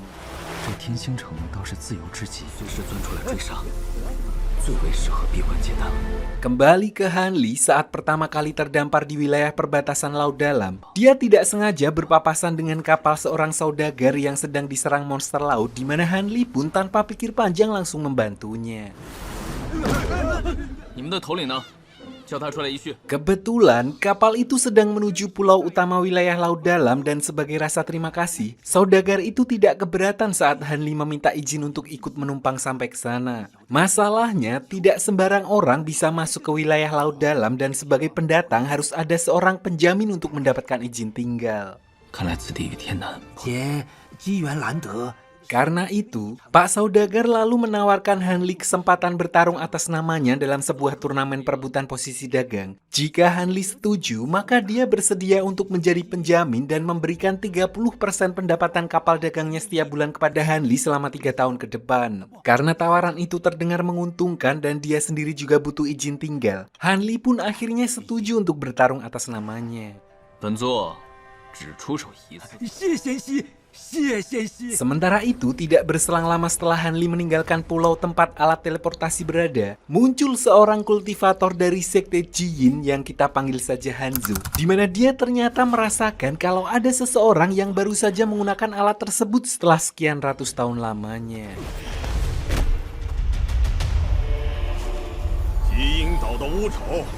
Sayangnya, Han Li sudah pergi begitu Hanzo sampai di sana, dan bukan hanya wilayah 7 sekte besar saja. Ternyata di sini pun juga ada perseteruan antar kelompok kultivator, di mana sekte Jiyin merupakan buronan dan musuh utama dari organisasi Istana Bintang. So, begitu menunjukkan dirinya di wilayah laut dalam, 2 orang pengawal organisasi Istana Bintang pun langsung datang untuk menangkapnya.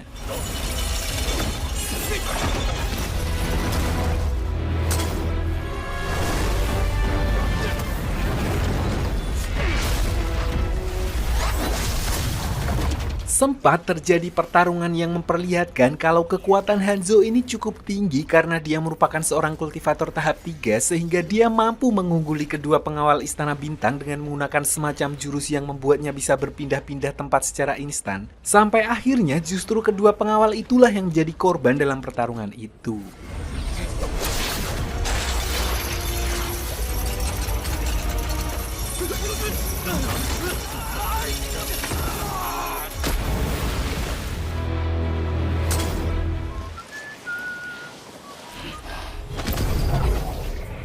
Singkat cerita, 1 bulan berlalu sejak Hanli berada di wilayah itu di mana kapal saudagar yang dinaiki Hanli akhirnya tiba di pelabuhan pulau utama Istana Bintang. Begitu menginjakan kakinya di sana, Hanli langsung menyadari kediktatoran pemerintahan Istana Bintang karena banyak orang yang terang-terangan dihukum hanya karena menyinggung tetua istana. Karena itu, Hanli merasa harus lebih berhati-hati di mana prioritasnya sekarang adalah untuk mencari tempat tinggal agar dia bisa segera meningkatkan kekuatan kultivasinya kembali. 天南来到此地，必要卷入这劫的来路，尽快恢复修为吧。